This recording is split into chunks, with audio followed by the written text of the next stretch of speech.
So, I was in a cafe the other day, and I was just doing what I do in cafes, just like, relaxing, doing a little drawing, just trying to forget my day-to-day woes. I hear this person go, "Excuse me," and I look up, and it's this big fucking tall guy, and he's got this weird-ass smile, and he's like, "I've lost my phone. Do you think you could help me find it?" And I was like, "Okay," and I had a little look around the table, and I was like, "No, I don't see it." And then he's like, "I think it might be in the back there."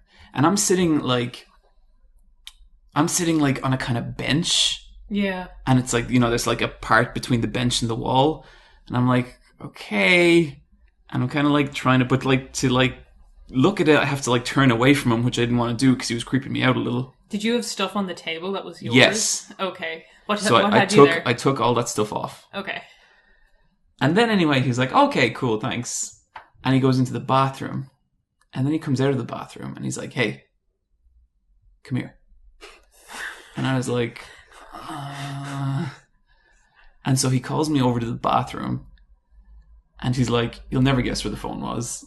And I'm like, I didn't say I don't care, but that was my feeling. Yeah. And I was like, "Oh, was it in the bathroom?" And he's like, "Well, like, you got to see where it was in the bathroom. Like, come on in." And I was like, "No." And so I go back out anyway, and then like... So you just said no. You got up and went close to the bathroom and then I think no. I said, "Oh, I'm okay, thank you." And I just went back to the seat. But then he came out and he sat beside me and he was like, "Would you mind plugging my phone charger in?" And at that point I was like, this guy's trying to rob me. Yeah. In broad daylight. And so I was like, "I think I'm going to go now, bye." And he's like, "No, don't go. And I left so fast because that was fucking weird. Was this in the usual coffee place? You remember a couple of months ago I told a story about a girl? Yeah. Same fucking seat. Is this the seat by the window by any chance? No, that is my favourite seat. Okay. This seat is the opposite of that, next to the bathroom in Insomnia. And that's like a pretty safe Insomnia. Yeah. I'm starting to think it isn't. But like, okay, say if you went into the bathroom with him, do you think there was going to be a phone there? Because like my thinking when he said that was like he dropped it in the toilet and it was disgusting and he was like just a fucking weirdo like and was like, "Hey, look at my poo phone." He wasn't like, he didn't look like this. This is what really like was off-putting about the whole thing. He looked totally fine, just a well-dressed normal person. But I think he might have been trying to murder me. That, and he's just like, every time I try and make friends, they run from me. Well, if that's what he's like, he does not deserve to have friends. Like, I do believe that. How busy? He just wanted to show you poo phone. Yeah. He didn't cross any lines. He just tread gently along them. Mm-hmm. I think when you invite another man into the bathroom, that's crossing a line. Yeah. We got clarification via email that you would definitely die first in LA. I saw that email. Someone was just like, "John's going to fuck up so bad in LA." No, I'm not. Here you are. Come on. I just think there's probably nicer ways to put it. You're the least likely to live in LA. What the why? What?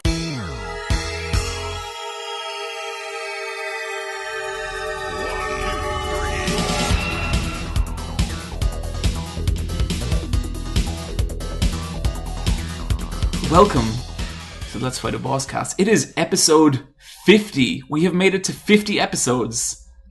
Nearly 2 years of solid podcasting. It's pretty good. I am sitting here with my two co-hosts, Bryan. Hey. And Niamh. Hello. Niamh, me and Bryan have been talking. And this has been an interesting experience. I think we can all agree. But the trial period is kind of essentially over. God. Yeah. I'm like, I don't want to bring this up, but like, I am a queen of the podcast, and Bryan is also a queen of the podcast. So if anyone's on trial, it is you. Well, see, in this situation, I'm a queen of the podcast. Do you see how I emphasized it?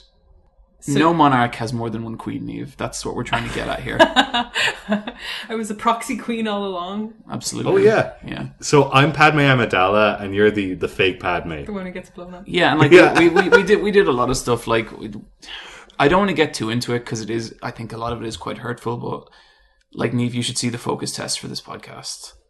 People do not like you. I mean, I knew I was fighting a losing battle. So this is episode 50, and we thought it'd be a good this would be a good opportunity to maybe welcome a lot of our new listeners, because we've gotten a crazy spike in listeners and stuff, which has been really, really awesome. My name is John. I run the channel Super Eye Patch Wolf. Some of you may be from there, and if so, I'd really appreciate you stopping by. I'm Bryan. I'm the other boy. I have the deeper voice, and I like to make fun of John. It's true. I am Niamh. I'm the golden mother. And these are both my sons. My mom. God. That's pretty much it. I feel like the amount of time between starting the podcast and me getting uncomfortable recording the podcast is just shrinking every episode. So this is the section of the podcast where we talk about movies and TV shows and all non-video game things. And Bryan, why don't you start us off? Okay. Twin Peaks Season 3 came back. It's back. The way it happened was there was a 2-hour premiere, so that covers 2 episodes. But then it turns out Showtime, which is the cable channel that is airing Twin Peaks Season 3, also uploaded episodes 3 and 4 on their app. Oh, that's ripe for torrenting. Yeah, so I haven't watched those 2 yet. So there's 4 hours of Twin Peaks Season 3 out there. Yeah. How do you feel about the first 2? I loved it. Yeah. Loved it. Both of you? Yep. I could see why people wouldn't like it. They're stupid. They're weak. Yeah. They're weak people. Okay. It's very different to Twin Peaks Season 1 and 2 in that it is not a early 90s melodrama TV show. Rather, it is the director of Lost Highway and Mulholland Drive, and a decade and a half on, he has been given free reign to do whatever he wants on a channel that shows boobs and violence. Yeah. Wow, okay. So was there a lot of boobs and violence in the first 2 episodes? There was more so than there was in the entirety of Twin Peaks. So not a huge amount, but some. Okay. There is boobs and violence in Fire Walk With Me, the movie. Okay. And it definitely had bits of Fire Walk With Me, but it just didn't have the kind of comfort of the first 2 seasons where the music would welcome you into 2 characters There's talking. parts of Twin Peaks I would describe as cozy. Yeah. Yeah. None of that was there. This was super voyeuristic. So first of all, 50% of the show took place in Twin Peaks. The other 50% took place in different parts of America. Oh, Yep. okay, And that's cool. when they did the Twin Peaks stuff, it was always wide shots. They never kind of went in close on characters. So you were always kind of like a step back from everything. Yeah. And you're trying to figure out, oh, that's that person. It's just 25 years later and they're older now. So I always feel the fun stuff with such kind of auteur things like this is in a lot of ways it's nearly less about what you think of it as much as it is is this person doing what they really want to do? And I get the feeling from this that David Lynch, the restraints are off and this is the shit he always wanted to make. And I think that's going to be maybe a negative to a lot of people, because he's just completely unfiltered with this. There's such crazy bullshit in this. Yeah, because there's a talking tree. Nice. Does he do any weird stuff with the film itself? He likes to say Eraserhead had music that made you physically sick. Yes. Empire had really floaty kind of make you sick camera movements. Yep, all there. Really? Yeah. There totally. is Cool. a intense camera move in the opening credits of this TV show where it shows the zigzag black and white floor, but it's filmed from, I don't know if it's either motion graphics or if they actually filmed it, but it looks like they're just swinging a camera around a hanging drying pole. Some of the stuff they did it's with dizzying. The Red Room features in it quite a bit, and some of the stuff they did with the patterns in the Red Room's floor towards the end was so trippy. Yeah, and they have Angelo Badalamenti doing the music again. So he's doing some of his original score, but then he's doing this weird texture sound that sounds right, it really just sounds like Eraserhead or something from a Silent Hill game where it's just Totally. uncomfortable drone. That song that played towards the end, that was playing, like, the band were playing it, The chromatics. that was a fucking great song. Yeah, so that's the same bar again, the Bang Bang, the Big Bang bar, or maybe it's the Bang Bang bar, but that featured prominently in the earlier seasons. But in seasons 1 and 2, they both have like a actual band, like just camoing as the onset performance. I think it's completely impenetrable to anyone, not even who didn't watch Twin Peaks, but who didn't watch Twin Peaks and wasn't, like, paying attention. Like, it doesn't make any allowances for the viewer at all. Nope. Then is this like something that you would never recommend to someone who hasn't been versed in Twin Peaks? Absolutely not. Or do you think What do you maybe think, like Bryan? the ride is so wild that you may as well just fucking hop on? Yeah, I think if you'd, like, I mean, you're going to understand it as much as you understand, like, a Razorhead, you know? Yeah, for me, it's if you have an open mind and you just want to see an auteur filmmaker make a television series, go for it. Yeah, I think it's a good. I felt a little bit after it, like I did after watching Spring Breakers, where I was just like, "Fuck, man, I don't know." But yeah, like I really enjoyed it. Yeah. You know, it's got some slow build up pacing bits, but that's always a thing in David Lynch films and TV shows. But it was captivating. Yeah, totally. If you were to like give someone a jumping off point for David Lynch as an auteur, where would you tell them to start? Mulholland Drive. I think. Mulholland Drive, yeah. Yeah. Okay, same. Because it's super accessible and it's also clever enough that it's definitely one that's a mental kind of feedback, and yeah, like It's got cool lesbians in it too. yeah, it does. And it's got like a puzzle to it, and once you figure out the puzzle, it's very satisfying. I don't think I ever did. I don't think I figured. I think I watched that film once, and I was like, "That's one of my favorite movies I've ever seen," and I never watched it again. I need to. You gave it to me for my birthday once, Bryan. Yeah, I gave it to you for your birthday 10 years ago on DVD. That's super cute. Exactly. Yeah, it was 10 years ago. Yeah. Me and Bryan were friends for 10 years. 10 and a half. No. You keep super good track of this. I've been friends with John for 10 and a half years. John's been friends with me for 10. Oh, weird. It's weird that you know that. I just really wanted to be his friend. He was like, Nope. I don't let people in. he let me in. Yeah. You guys. And I made friends all over him. And someday me and Niamh might be friends. Someday I'm holding out. Niamh's my friend. She's my best friend. Like, my best friend ever. We get each other. Yeah. She's my girl. And you're my girl. Yeah. Aw. We're so cute. John. So, I'm editing all this out. This is Do not. It's sweet. So charming. Friend Simulator, everyone. Friend Simulator. This is what this podcast is if you're new to it. So it's the four of us having a conversation. That's you, the listener, as well. But you have to be, keep quiet, please. You gotta shut the fuck up. I had a kind of vision what I wanted Twin Peaks season 3 to be, because I know a lot of people wanted like season 3 to be like Twin Peaks again, and I think like that's a fucking like you're never gonna get that. It's like 25 years later, you lunatic. TV shows don't look like that anymore. No. So can I pitch what I was hoping it would be? yeah. Okay, we open on a shot, the White House. Okay, we go into the Oval Office, and it's like, a bunch of people making calls, and they're all kind of freaking out.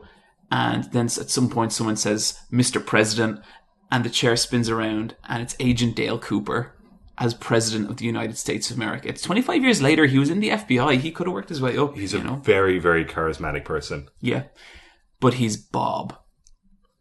Yep. Does that mean anything to you, Niamh? Yeah. Yeah, good. You've seen Twin Peaks? Yeah. But I thought, like, in my head, I was just like, Log Lady, really. Everyone leaves. It's actually Log Lady. Log Lady is in this still. Yeah? Which is very surprising. She passed away during it, but Oh, and that's why she looks so ill. she does look really ill. Like she's suffering from cancer in the footage that they shot of her. But you don't go back to Twin Peaks. I'm saying this is 10 episodes. You don't go back for 9 episodes, and then you return to Twin Peaks on the last episode, and nothing has changed.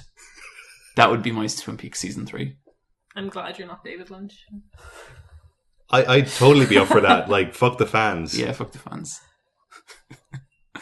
So I finished Samurai Jack season 3. Season 3, season 5, what is it? 5, sorry, Yeah. confused. Yeah, that's all odd numbers. It doesn't matter. Really good. Really, Yeah. really good. I thought the general art direction of it is at such a high level. Like, it really, I think, like, in a lot of ways, visually, it kind of blows the original out of the water, which I think is incredible because that's still a great looking series. It's really interesting watching them, like, acknowledge that so much time has passed, because like in a lot of ways it's a really different kind of story. It's very episodic, like, in nature, but it's not episodic. Like, it has, you know, a plot that runs through the whole thing, and it was definitely interesting watching them play around with that more mature rating, which they did do, and which I think they did make good on, because that was a big part of like Jack's struggle in this. Like, he didn't want to kill people, but he had to, like, actual people, not robots. I won't get, like, spoiler about the ending because, like, it's not out that long. But you know, two things we kind of wanted to see was, you wanted to see, like, Jack and Aku have, like, their kind of face off, and they had that, and that part of it for me was pretty disappointing. Really? Because it kind of just boiled. They've had better face-offs in the original series. They've had face-offs that felt more final than that.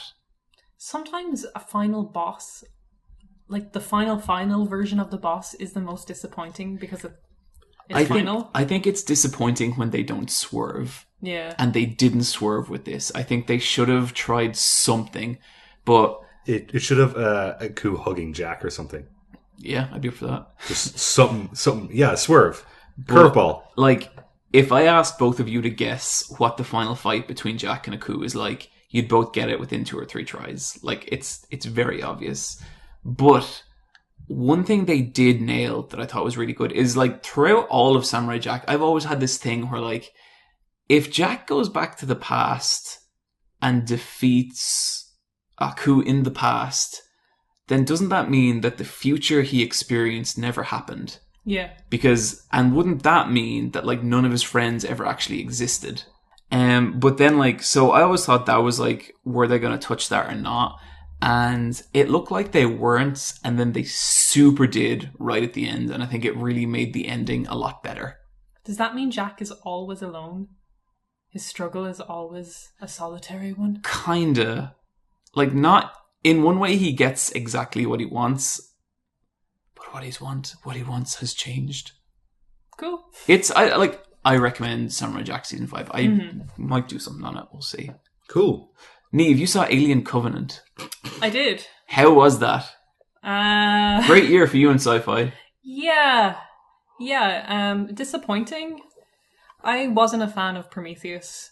But coming out of Covenant, I was just like, man, Prometheus is a better movie than Covenant.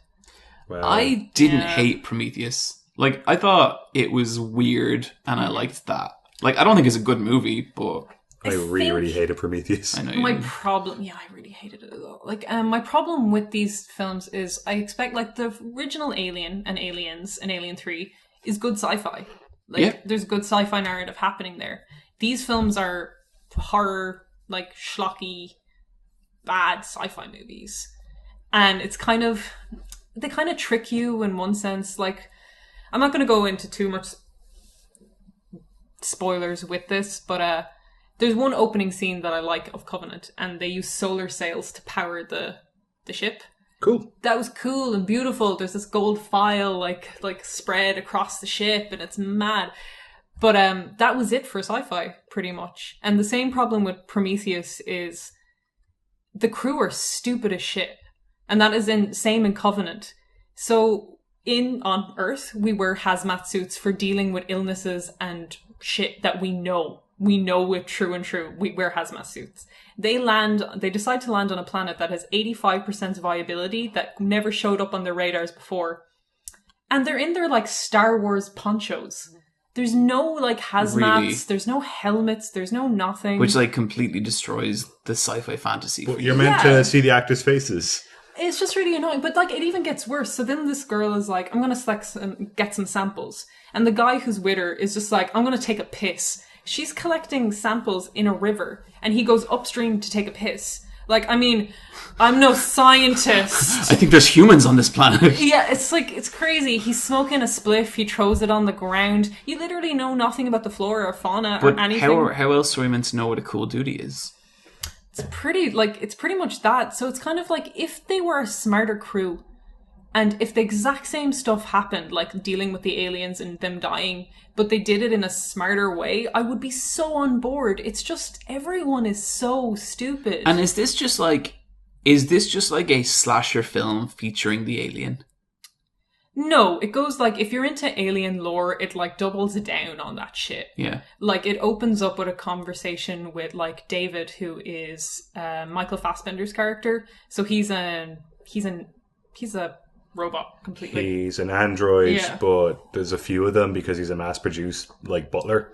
Yeah, pretty much. So it opens up with Wayland of Wayland Corp basically being like, I created you, I'm your god. And it's a room with basically the treasures of humanity, like Renaissance level treasures. So a piano, like some Rembrandt or some like Renaissance painting, and the statue of David. And it's just like, it's all about creation. And like, Wayland is like, I created you. And David pretty much is like, who created you? And then the whole story is all about David's quest to be a creator. Right. And not having that power because he's a robot. So he can't procreate. He can't have kids. He can create music, which is an interesting, there's another version of David called, what's his name? Walter. And he is a less human version of David. And David's like, it's so sad what they did to you. You can't even play music. So David's version of the AI, of the artificial intelligence, could create. And he's seeing how humans are stifling that in his later versions, like, of himself. That sounds kind of interesting. Yeah, there's interesting themes in it. It's just the package, the overall package is so frustrating. Okay, I'll tell you. Okay. Girl who was taking the samples goes back with the guy. Guy is now infected with alien. Okay. They get locked in the med bay. The girl is like, let me out, let me out, let me out, to another girl. The girl's like, fucking no. Your one goes back, and the guy is convulsing, completely white, shaking on the table. And for some reason she goes, I'm gonna hug him.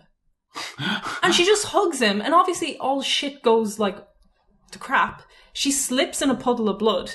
Then the woman finally decides to come in, slips on the same puddle of blood, gets her foot caught in a door. Like, it's pure, like, Charlie Chaplin. Yeah, that's what I was about to say. Is this like is bullshit. Buster Keating in this film? They're just really, really clumsy. But, like, it's like they're like, but these characters were shown as capable, like, seconds ago. So they're just like, okay, these need to die now, so they get stupid.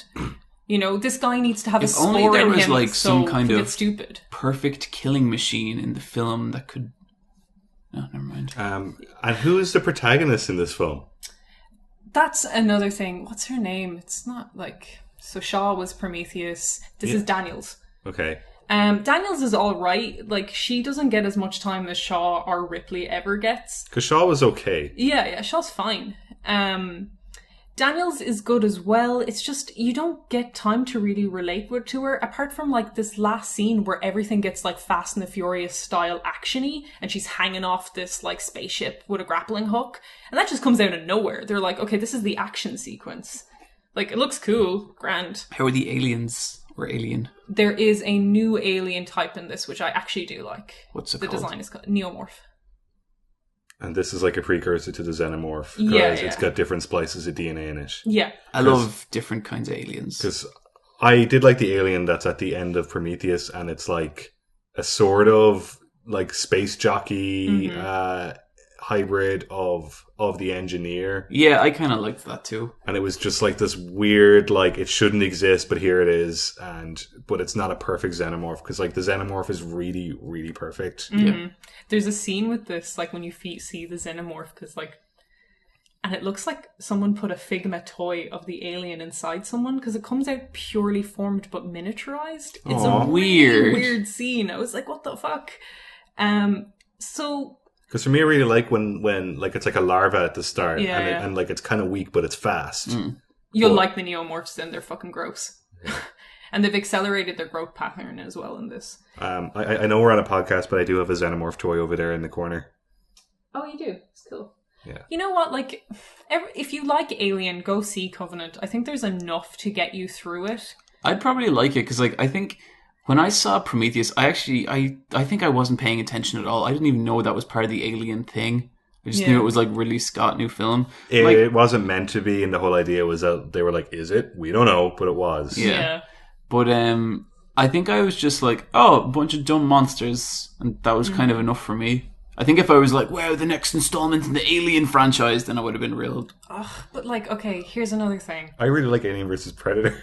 They're closer to Alien versus Predator than they are the original Aliens, and I think the more I think about them in that light, the more I'm okay with them. Did you guys see Alien vs. Predator Requiem? Yeah, is that where she gets like her Predator boyfriend, or is that the first one?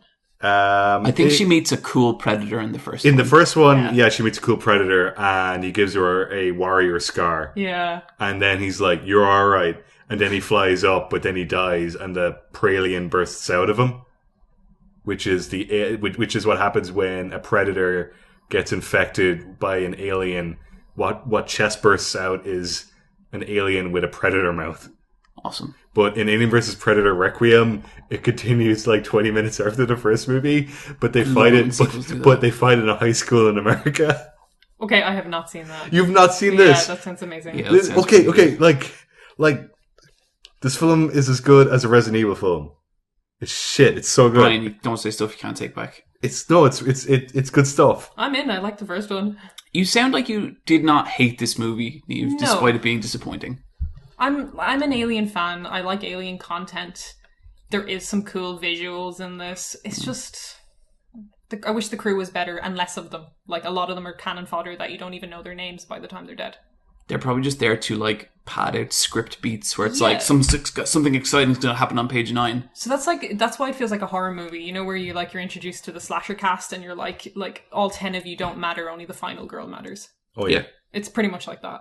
Do you like the fourth Alien movie? The one that's directed by Jean-Pierre Jeunet? I thought the Resurrection? that's... Oh, and written by Joss Whedon? Yeah. Fucking no. So the guy who directed Amelie directed the fourth Alien Resurrection, which has Ripley brought back, and then it has Winona Ryder as an android. Mm-hmm. That film is shit. Yeah. That's a shit fucking film. It has some cool visuals. It when does. Ripley walks into the room full of her weird deformed clones. Oh, that bit's really good. That's really good. That's a good visual. And the bit where she makes the basket in the basketball behind her, and they had to cut it because Ron Perlman lost his shit. Really? Oh yeah.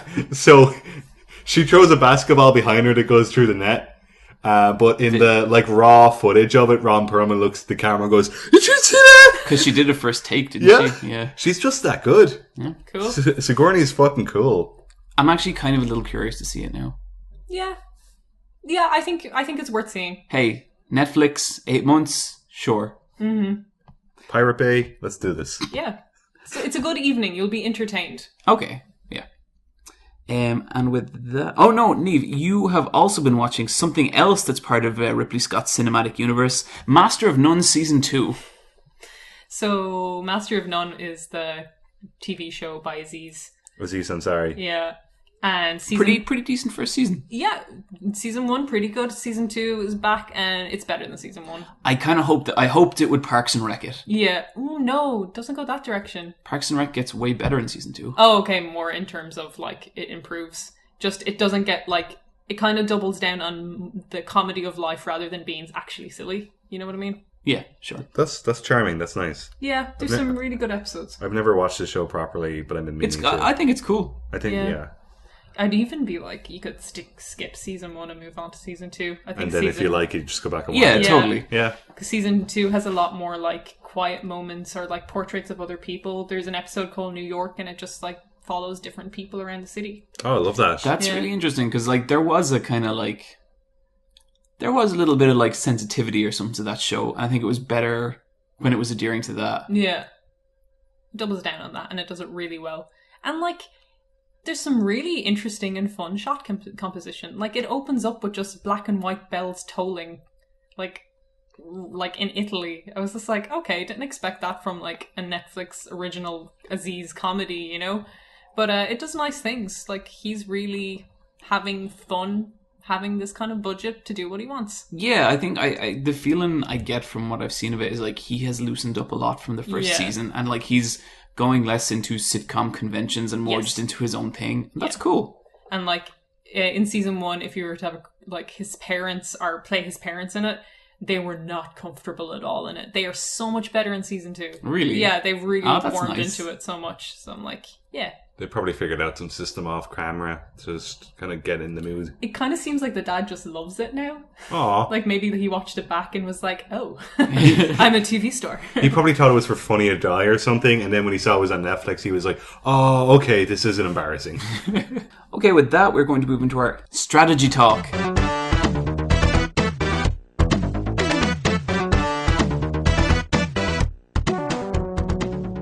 Bryan, you have beaten Persona 5.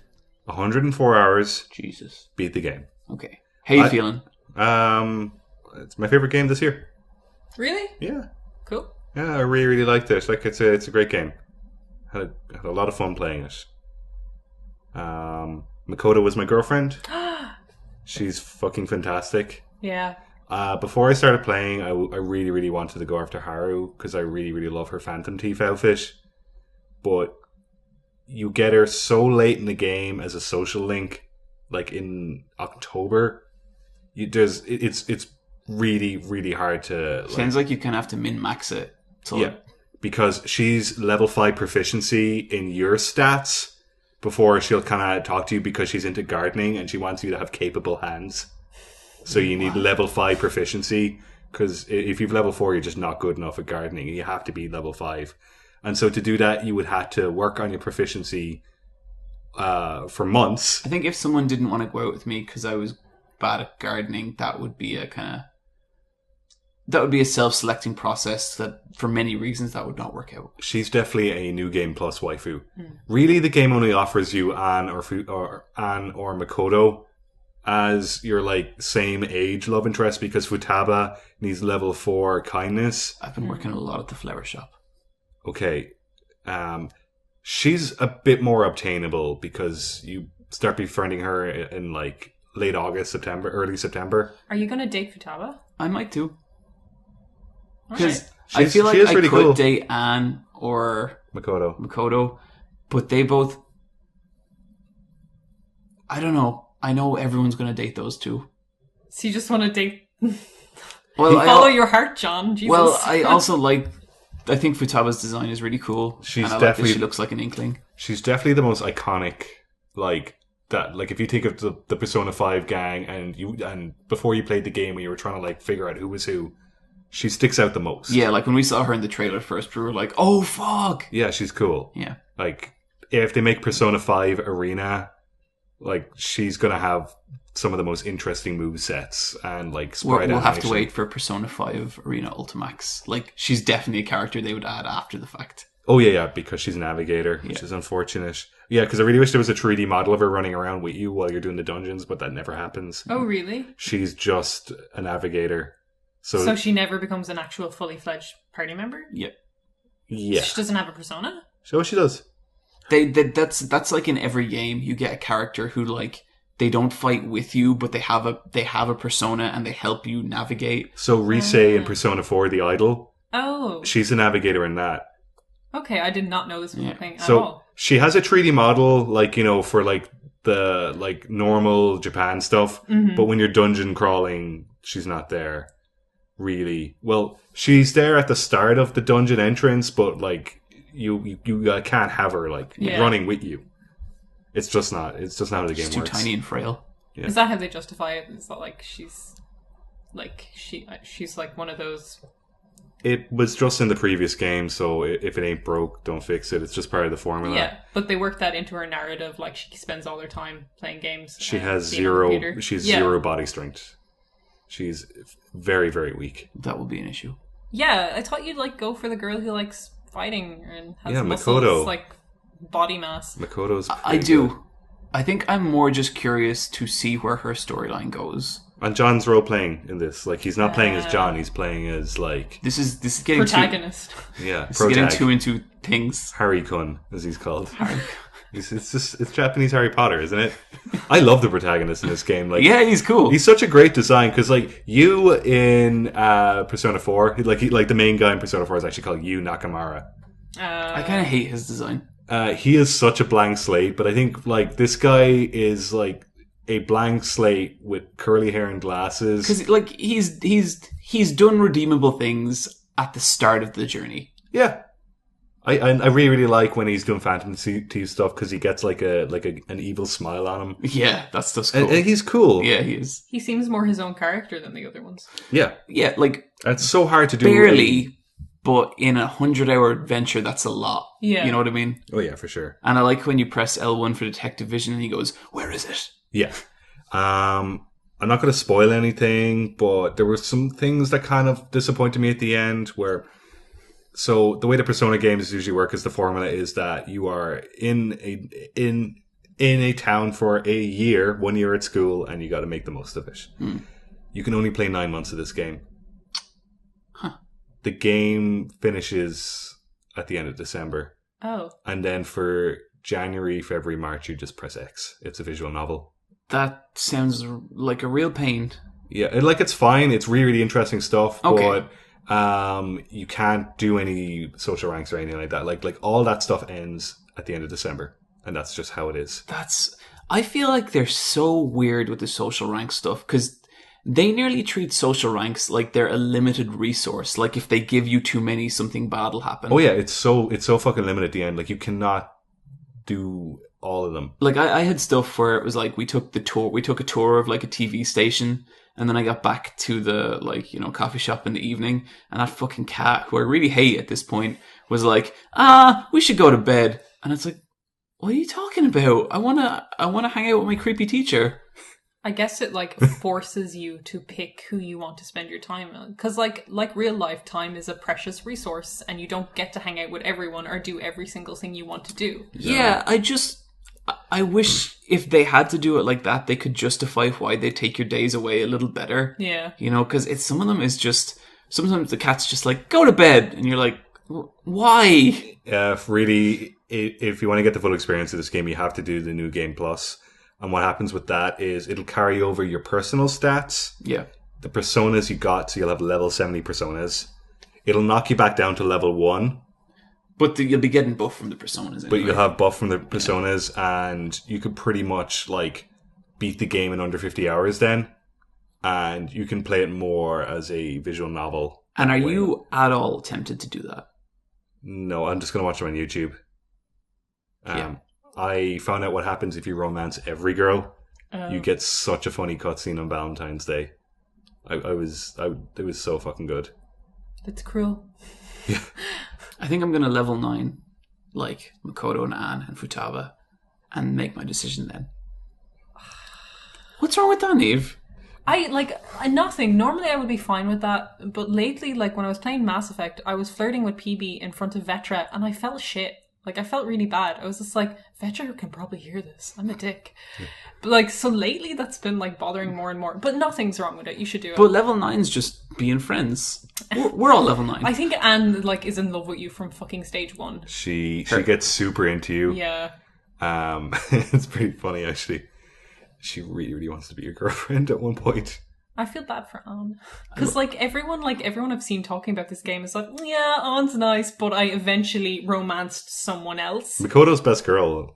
Yeah. She's the popular choice. Everything I've seen of Makoto seems awesome. I just beat the dungeon with Kaneshiro, and she was really cool in that. Is that the Yakuza boss? Yeah, he's I think so. He's the money guy. Yeah. His final form was really funny. It was. I thought that boss fight wasn't great. It was just the other two boss fights were really interesting and had some cool mechanics, but I just kind of steamrolled him. Yeah, it's really just a steamroller. The fourth one looks stupid, but there's a good strategy to it. Okay. Here's the thing I noticed about Persona just from watching. Every boss seems to have its own kind of strategy to it. Yeah. But the game pretty much tells you what it is. Like, Morgana gives you, like, he's charging up, you know, like, and you block or whatever. In another RPG, you would just have to learn by dying when he charged up and got hit with that. Yeah.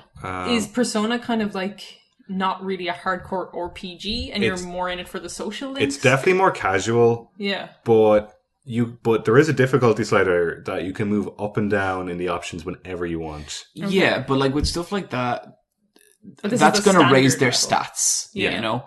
And then I feel like the only real way you're going to combat by raising their stats is to level up. And that's what, like, I kind of have a problem with, or like turn-based combat and easy, hard. Like, I'd rather just have it be balanced well from the start. Yeah, same here. But I do think, like, I've played a lot of RPGs in my day, like a lot of, and I consider Persona's combat some of the worst. I think this is significantly better than 3 and 4, like significantly better. But I still don't really see that much room for strategy beyond hitting their weak. Like, what I started doing recently is the Doctor Woman just got a thing where it's like I can heal item where I can just heal, like, you know, half my team or all my team half their health every turn. So I just have one person casting that constantly, and the rest of them just, like, you know, using whatever move is most effective, and that's kind of it. Yeah.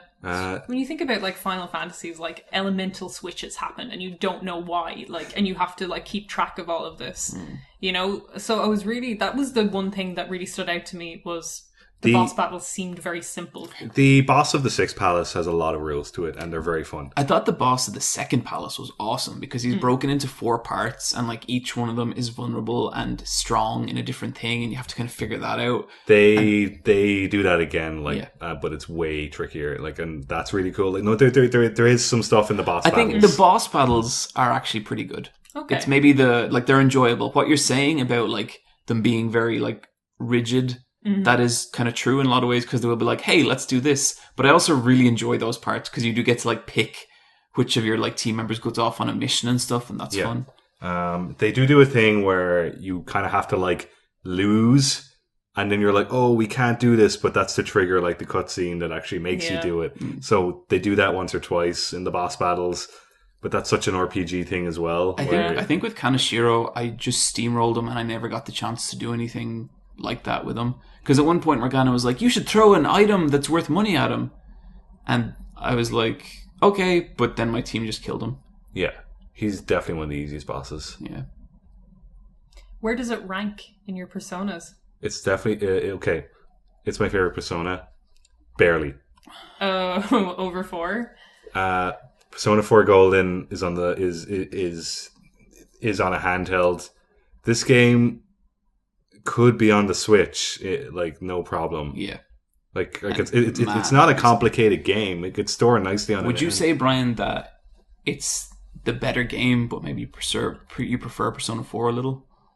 Because I know you love the shit out of Persona 4. No, I love Persona 5 more. Yeah. The music Persona 5. Oh, it's so good. No, there's stuff in Persona 5 that's better. Yeah. I'm hands down 5 across the board. Yeah. No. Persona 5 is the best Persona game, except for Persona 4 Arena Ultimax. Yeah. The true best Persona game. But if Persona 5 Persona Dancing All Night as well. Oh yeah, and Persona Q, everyone's favorite. Everyone's favorite Persona Q, Game of the Year. That was the 2013 Let's Fight a Boss Game of the Year. It was, but you guys will never hear that. That's not true. Persona 5 is my favorite Persona game. Best RPG I've played in a very, very, very, very long time. A better game than Final Fantasy 15. Well, yeah. Yeah, just edges it out. Considering those two games came out at the same time in Japan, and they were kind of like competing for the same audience, I guess. Yeah. That is definitely going to come up later in our Game of the Year. I'm still enjoying it, still kind of tipping through it. I was feeling a little not great on the last dungeon, the Kaneshiro dungeon in the bank. I just thought the visual design was really boring compared to, like, the other two. And Kaneshiro wasn't really that compelling either. But Makoto was in it, so that was cool. But I beat him, and now I'm, like, right back into doing, like, my whole social link stuff, working in the flower shop, and it's a very relaxing time. Niamh, you've been playing Kona. Yeah. Okay, talk to us about Kona. I think you guys should get this game. Yeah. This is like if Firewatch didn't suck. Do you play it on PlayStation or what are you playing it on? Yeah, it's I got it on PSN. Its original price is €20. I got it for 12 on a sale. Oh, sweet. But I honestly think it's worth €20. Like, Okay. this is a great game. Whoa. So the setup is you are an ex-military man. You served in the Korean War, so that's 1950s. And you're gone back to Montreal where you work as a private detective. You've been hired to go to North Quebec to solve a mystery. But the man you're meant to meet on the way there, you get run off the road by another car. I like everything about this so far. It's like Fargo, I guess because it's Canada, but also because it's snowy, meets Firewatch. Like, it's all the good parts of all of these things. So you wake up after being run off the road and you go and try and find the guy who sent you there. And he's not there. You are left with a map and a whole pile of notes about this really small, shitty town. And there's no, like, on-screen marker to send you anywhere, so you're, like, literally driving on snowy roads. Oh, that's cool. And That's really visibility cool. is really low. You're, like, looking out for post boxes to take the right turn. I love orientation, stuff like that. Yeah, it's really, really good. There is this thing I do not like. So I would call it more a detective game, but it also has some, like, survival mechanics. So when you're in the snow, you get cold, so you have to build fires, which is also your save. But you can also save automatically anywhere, so it doesn't really seem necessary. Yeah. And all that seems to do right now is kind of limit how far I can go. Like, other than slowing me down, the survival mechanics don't really have much going on. But I also haven't found them so intrusive. Like, Yeah. I'm never short of materials to light a fire and get warmed up. Just narrative stuff, super good. It's kind of small town 1970s Canada with some First Nations people, mysticism kind of thrown in. Catholicism, you go to people's houses. Okay, you go to the one guy's house called Roy. Everyone's gone for some reason. And you find this novel someone's been writing in the house about committing your first murder. But he's writing it, like, about this character. And it's just, like, these pages, and it keeps getting What worse kind and of game worse. is this? Like, is it first person or? First person, yeah. And like, so you're interacting with other characters, character models? Are there- No, there's no other people. It's an empty town, and you're trying to, like, figure out. My theory is in the car crash at the start of the game, you died. If that's it, that's terrible. I know. I hope it's not, but, like, that is, like, straight up once the car crash happened, I was like, I'm dead. So, like, sorry if just I've do spoiled it for myself. You're for you Adam guys. Sandler falling asleep on the mattress. Yeah. God, that bit and click is so bad. I think if you like detective games, if you like walking, kind of figuring out this narrative through exploration games, this is a game you can't miss. Like, this is really good shit. Okay. Any idea how long? I heard like 5 to 6 hours. Perfect. Okay, Yeah. sign me up. And I think it's definitely worth the €20 price tag. Yeah, I am beginning to understand what I want from a €20 game. But that sounds great. That sounds really, really cool. And like, is it spooky or? Yeah, because everything's like you're looking for people and you find all these notes. Like there's a girl, like a little girl called Marie, who clearly has a crush on this guy called Martin. But something sounds really off about Martin. You're reading her diary and she gets sicker during the diary. And you're kind of like, but she keeps talking about Martin, and you're like, fucking Martin's a creepo. He's poisoning you. Yeah, or something like something's happening. There's all these little mysteries found in objects. And like you go into, it's really funny, you go into this one house and it's super Catholic. There's like crucifixes everywhere. There's a little picture of Jesus that I swear to God was in my granny's house, and a picture of the Pope. Like, they have so much detail into stuff. If you open a drawer under the sink, there's cleaning products. There's like branded toilet paper in the bathrooms. Like, there's just so much extra small details. Yeah. Like Canadian Coca-Cola posters in the shop. Just small shit. Are there reflections in the mirrors? No! I found a mirror. No reflections. So the other week, I linked you guys that the whiteboard in Metal Gear Solid 1 Twin Snakes Yeah. has a reflection in it. And I was real proud of that. I was like, look, this one's got a reflection. They used to do them like PS1, PS2 for 360 games. For some reason, no, I know they why. don't like reflections. What? They have to just make. I was listening to a thing with QA testers a while ago, Yeah. and the number one source of like game crashing bugs comes from reflections. Don't know what it is. Just something that They have to just make like a duplicate of the world Yeah. in reverse. yeah. But apparently, there's so many like common ways to crash it, and so that's probably why. Okay, here's my thing. That's a fine reason. If you don't want to have reflections, don't have them. But don't put mirrors in your game. Like, don't use them as set dressing. When I was playing Deus Ex, you get out of the shower, you're fucking naked with your robot body, there's a full-length mirror by your bed. What is anyone going to That's do? really surprising for Deus Ex. Yeah. But yeah, totally. You'd want to see some Robo Dick. There's, like, mirrors everywhere, and you can't see them. Like, Watch Dogs 2, because I always look for mirrors in games now. Watch Dogs 2 just has a world with no mirrors. I kept going into clothes shop being like, I'm going to find a mirror. No mirror. I didn't even notice it until I went And so looking for when it. you see no mirrors, are you like, well played? Yeah, I game? am. I was just like, they were like, we're not going to render a reflection, so we're going to build a world with no mirrors. I really like the mirrors that are in the game, but because they're not rendering a reflection, what is instead in the frame is like scratched tinfoil. Yeah, they It's do like a that lot. kind of texture, and you're like, no. That's in RE7 as well, that whole scratchy look. Yeah. Other times they put a matte painting, but sometimes the matte painting in the Deus Ex bedroom mirror is of a daylight version of your bedroom, but your bedroom's always dusky. That's terrible. Yeah, I was just like, how the fuck did that slip by? Did you guys ever like get real into mirrors when you were kids? Yes. Because I remember like once or twice, my mom, my sisters would go to like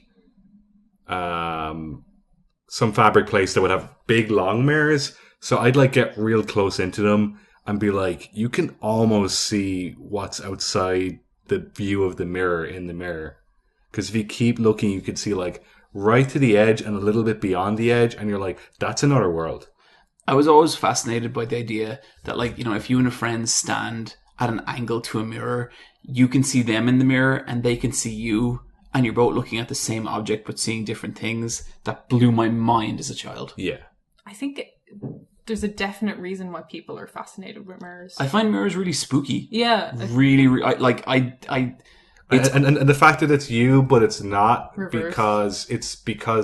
because if you saw that person, like it's not the same person. yeah. I get real worried about seeing shit in mirrors. Because like people aren't perfectly symmetrical. My dog used to do the most terrifying thing where he would just go right up to the mirror in our bedroom, a full length one, sit in front of it, nose touching it, stare at his own reflection. Just completely still. Yeah. And 'Cause- wow. we were just like, hey buddy. And he's just like, just fascinating looking at himself. Yeah. Personally, I think mirrors are like the devil's technology. Like, I think we should probably back off. Just get rid of them all. But they create more space in your small living spaces. That's true. It kind of makes it look like your room is bigger. So listeners, our email is askletsfightaboss@gmail.com. Are you into mirrors? Yeah, to give us your just general take on mirrors. Terrifying our friend. Yeah. Do you guys ever see that horror movie Mirrors? Oh, we watched a bit of that once, didn't we? So it stars Kiefer Sutherland and Amy Smart, and they are playing a couple in it, but they're not the same age at all. But it's a horror movie, and like it's like this family go into a like New York abandoned warehousey kind of like loft, and there's mirrors everywhere. And in the trailer, Kiefer Sutherland goes, "Wow, there's mirrors everywhere," but they will look at their reflections, and the reflections will like look like them, but then they will stop mimicking them and they will start killing themselves, and then you die. So in one of them, the woman's taking a bath, but her reflection starts ripping her mouth open, but then the tears appear on her mouth. So to stop it, does she just need to get out of a room with mirrors? I think so, yeah. Or smash the mirror, but Yeah. And what's the movie about the boy and the girl fighting the mirror? There's an evil mirror. oh shit. Oculus? I think that's it. I think it's Oculus. Yeah. That I watched the first half of that with you guys once, but then I fell asleep. Oh yeah. So the way it works is that like it's got this stupid crazy rule, but the protagonists figure it out at the start of the movie. Yeah, like, so it's not them trying to figure out why this thing is haunted. It's them fucking fighting this evil mirror. And the way they do it is that they already have all the cameras set up and they're documenting it because they need to have a live feed at all times, because the whole idea with a camera is that it is recording you, but it's not reflecting you. Mm-hmm. And they need it because as long as they have the mirror under that sort of control, they can destroy it. But it's a mirror that killed their parents or something. It's fucking weird. How does the mirror... the way the mirror killed people was cool. Because I think it was like, you'd think you were doing one thing, but you were actually doing another thing. Yeah, like, and instead you're murdering people or setting the house on fire or some shit like that. Yeah, so there was all these like really fun reveals of like, you think you're about to eat an apple, but you're actually like shoving scissors in your mouth and stuff. And it was just this old haunted mirror, and the brother and sister had figured it out, and they were like, we're finally going to fucking do it. Yeah. That's really recent. It's from 2013. I just looked up there. Yeah. Okay, it's a fun movie. Cool. Yeah, like it's not the best thing ever, but at least it's trying something. It's a good, like, stupid, schlocky horror movie with some fun stuff. Yeah, I'm in. Can I guys tell you about a problem I've been having with my elevator? Yeah. My elevator is getting like progressively creepier. Don't take it anymore. Is it moaning? Okay, so you live on the second floor. Yeah, but I've got fucking shit to do, Brian. It's stairs to go up. That's what you got. And so, but then I'll have to rely on my clumsy legs every day. That won't end well. No. But so it was a regular elevator for ages, and then it started acting weird because it started doing weird stuff. Like I'd be getting it down, and it would say like first floor, but then it started going like King's End Station. I was like, what the fuck? And then now it's been saying like just all these random names, like all these places that I don't know why are programmed into an elevator. And then recently I started getting it, and I'll press the button and I'll go up, and they'll be like, she won't say anything. I won't hear her voice at all. But then I'll hear like telephone numbers being dialed. Oh yeah, I love when it does that. And I'm like, what the fuck is happening? It's just letting them know you're still around. And yesterday when I got it down to the bottom floor, and it didn't say anything, just complete silence. And it didn't open for like 10 seconds. The door didn't open. And just before it opened, it went, boy. Like it just called you a boy? It didn't call me a boy, it just said boy. God, you're so bad at these things. I'm bad at... There's no skill involved, they just happen. You're just very unfortunate. You're just a magnet for this shit, aren't you? Mm-hmm. I don't know. Have you ever watched Devil? Devil? Oh, the one where it's like there's 6 people in a large elevator, but one of them is possessed by the devil. I've never seen that. It's so fucking good. Yeah, is it good? It's so cheesy. I really like horror movies where they're in like a compact space. Like, did you watch the Ryan Reynolds movie Buried? No. Where he's just buried in a coffin, and like the whole movie could have been just done in one take, but it isn't. But like, it's just like the camera's right up next to his face in pseudo night vision, and like he has like a shitty phone, but he's trying to figure out what's going on, and he's like buried like 10 feet underground in a wooden coffin in a rack. Holy shit, that sounds cool. Is that a good one to watch? Yeah, absolutely. It's one to watch while drawing. Okay. Sure. Yeah. Devil is just one to watch. That's hilarious.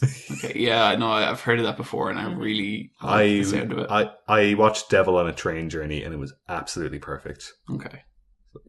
I wouldn't pay to see that shit in the cinema. I'd be pissed, but you know.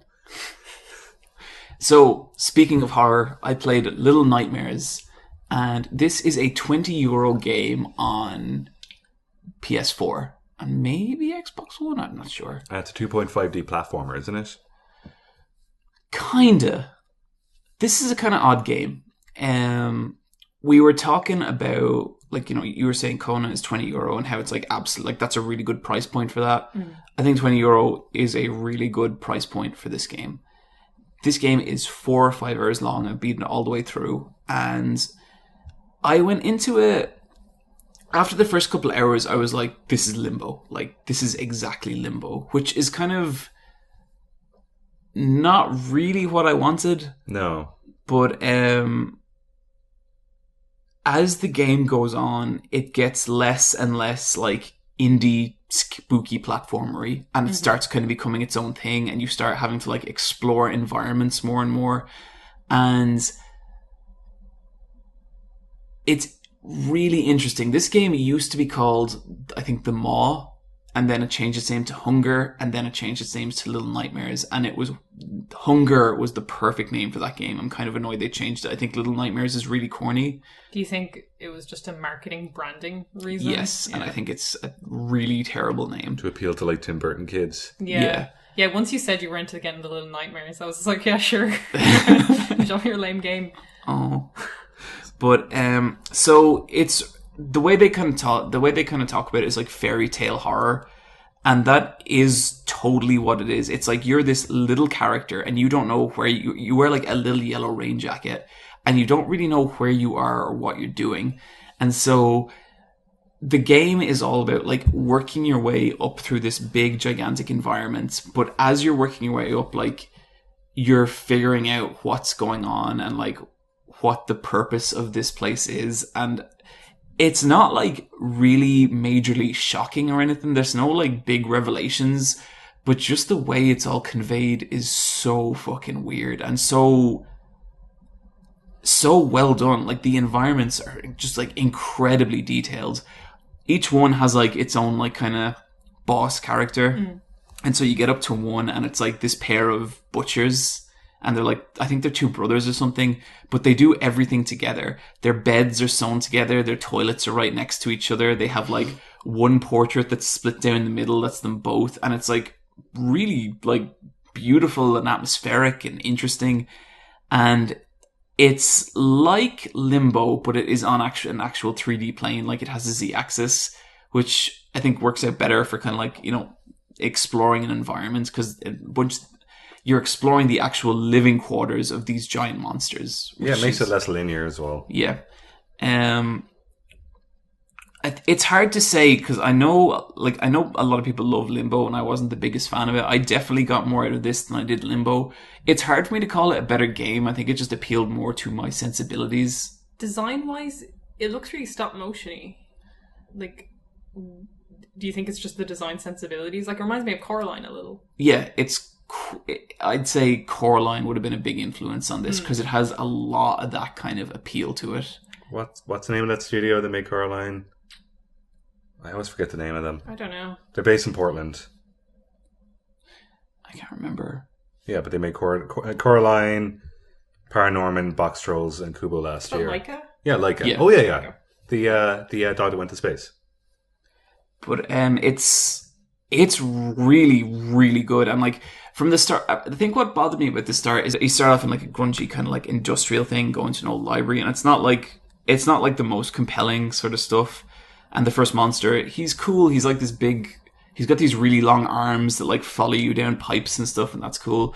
But as you keep going, the environments get more and more intense, and they get away from the whole indie thing of like, oh, there's one big monster, and they really change it in some interesting ways.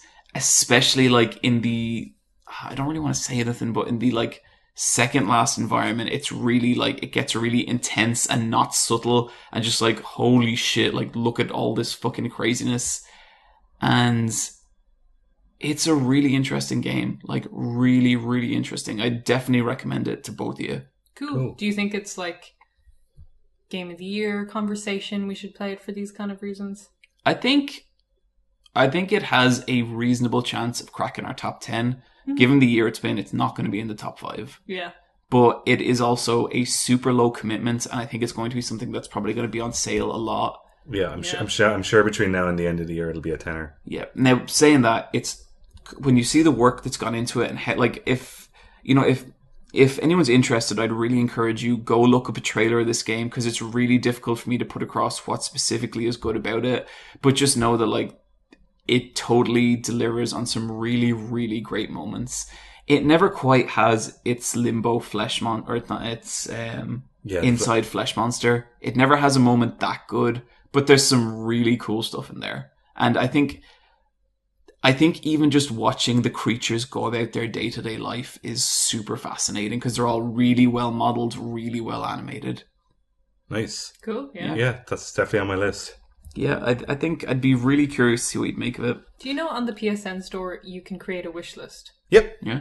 Like I've got like 10 games on my wish list. You can only do that on desktop. You can't do that on the like PlayStation Store on the console. The Just super frustrating. So I love the browser version Yeah. of the PlayStation Store. It's really, really, really good. The one on the Vita and the one on the PS4, like there's a shit. The one on the iPhone is terrible. Yeah. Yeah. But really, like the only way you can do it is just like search it. But then sometimes the search engine will like put up avatars of a game you're searching for before the actual game. I just love having a wish list, so when there's a sale on, I can click on the wish list to see if any of the stuff I want to play is on it. So like, Yeah, absolutely. it annoys me that it's on the browser but not on the console. Anyway, tangent. Yeah. But Niamh, you have been playing a lot of Switch Minecraft. Yeah. Okay, what are you doing in Minecraft? I am building a Let's Fight a Boss headquarters. Aw. Me and Bryan have our bedroom upstairs. Oh my fucking... We have a really nice kitchen and like living area, and then you go outside the house To the water closet. to an underground tunnel that goes underwater, so it's kind of leaky and probably not safe. But there's an inside tomb made completely of gold, which is John's bedroom. What? Why do I get like a terrible room? It's not terrible, it's made from gold. But I might drown. It's fine. The Golden Man. I feel... That's like such a weird thing to make for someone. Like, if it's going to be shit, at least let it be shit. Why did you have to coat it with gold? Just cool. Because I'm in create mode, so like you've access to everything. So I was just like, I'm making him a gold room, so then he can't complain that he's underground. Yeah, like it's cool in create mode because you can fly and do whatever you want. Yeah. And you just have unlimited resources. How's the survival story mode of it? I haven't played any of it. I've been purely creative mode. Like that's the reason I play Minecraft is just to make shit. You were saying this is the best version of Minecraft. Yeah, I've bought Minecraft like 4 times now on different platforms. This is my favorite version of it by far. Just having Minecraft in handheld mode, but with the usability of like trigger buttons and just standard gaming buttons, it's amazing. Like, one trigger taketh away, one giveth. Like, it is perfect. Sure. Like, Can you use the touchscreen for managing stuff on the inventory if you wanted? you know, I haven't tried. I wonder if you could. Yeah, I'll give it a go. You know how on Animal Crossing you could play handheld, but then you could also just micromanage. Which was like With the a touchscreen. game changer. Like Yeah, being able to manage that awful item menu with like touch was so good. Yeah, you know, just little things like that are always really, really neat. Everything is mapped so nicely to all the buttons. Like, everything is really intuitive that I never even thought of trying it, which is a good sign. But I'll give it a go. Absolutely. So I really wish this game was at launch on the Switch, but I'm glad it's out now as soon as possibly can be, because like I think this is like either this. I think the best-selling Switch game is Zelda and then Mario Kart, but this has to be like third place, nearly in its second place. This is number 1 on the download charts, and it was like the day it came out, and it still is. Because it's Minecraft on the new Nintendo handheld. Yeah, That's- like the best portable version there could be. Like, if you want your kid or your spouse or literally anyone never to talk to you, like for an evening, give them like Minecraft on Switch. And like a Switch is way cheaper than a tablet. yeah. Yeah, like it's a win-win. Yeah, it's a smart move, definitely. And kind of it's got a high- Mario skin as well for a bunch of stuff. You know, like yeah, It's not the cheapest. No. It's like €30 for it. And I was just like, for a game that's like 10 years old now. yeah, that's- that's pushing it for me. Yeah, totally. I thought it was going to be 20, and I was just like, okay, I really like Minecraft, so I did it. But I would have preferred if it was 20. Just thought they'd get away with it. Yeah, and I mean, they have. I'm glad you're enjoying making your weird fucking fantasy. Like, originally it was just like a stopgap until I made you your own room. But, Why did Bryan get his room first? because we have a double bed. We're in love. Oh my god. Niamh's my girlfriend. Oh, Jesus. And I'm her girlfriend. That's how it works, isn't it? Yeah. And you're a weird boy that lives in this. In the gold room. Eat your gold, sweetie. Eat it all up. And make more gold for us. Make it shiny. So yeah, good time. Yeah, role playing. The greatest, like, the only game you'll I ever played meet Yakuza people. 5. Yeah. How far into Yakuza 5 are you? Are you winning? I like 30, 35, 40 hours maybe. So you're like 10% in. Yeah, Yeah. 10% in. You were playing like huge games right now. Yeah. Like, have you played Nier? Have you played a... I haven't, because something had to give, and I'm putting Nier down, and I'm going back later. Have you played a Night in the Woods? To play all in one go. Oh, if this is a war, Night of the Woods has got its tiny little cat head kicked in. Do you have a copy of it? I've played like 3 hours. Oh my god, yeah, okay. It's a good game. I thought, like, well, it was winning me over. I was in the point where I was like, okay, I am getting more into this. If someone really likes that game, try and convince me to play it, because I have it, and for some reason I was just like, no. And I would like maybe to be convinced. I think like if you want a chilled evening... It doesn't sound chilled. It's very chilled. She sounds like an ass. I sound like asses. I don't know, like, I haven't found her that bad. Like, to be honest, I haven't found her bad. Like, I think she's like sassy in a way, and if that really pisses you off, it'll piss you off. But to me, she's just kind of like fairly cynical. But like, she'll sit down and have like a talk with her mom and just be like, "Hey, mom," and just she gets on with her dad, and she gets drunk at a party. That's pretty good. So you made it way more endearing saying that she like hangs out with her mom and dad. Yeah, like she's not a shitty person. Okay, cool. So this is Yakuza Zero. Yakuza Zero. Yeah, that's it. A Night in the Woods. Yeah. Yakuza Zero. Yeah. So I think I've been talking. This might be my 3rd time talking about Yakuza Zero on this podcast. That's fine. I love this game. I absolutely love it. It is like gunning for my game of the year right now. That's how much I like it. Cool. It keeps opening up in some weird fucking ways. I run a host club. I am very good at it. I treat all my girls very well. Do not disrespect them. And I am in love with Majima and Kiryu. They're the best boys who have ever existed on this planet. And they try so hard and life is so unfair to them. And there was a cutscene and it nearly made me cry. And I love this game. And there's a club where you can go watch girls fight each other. Of course you love this game. Like, I love it for lots of reasons, but that sure didn't hurt. Super Eye Patch Wolf is fully erect for the Yakuza Zero. Jesus. Why? You should watch Crow Zero. Oh, I'm sure I'd love it. Yeah. Yeah, you would. Sounds like exactly your thing. But you love bad boys. Bad boys fighting each other. Attractive bad boys. Attractive bad boys fighting each other to become the king of the school. Good show. And I think that does it for games. So we're going to move into our Quicktime Events.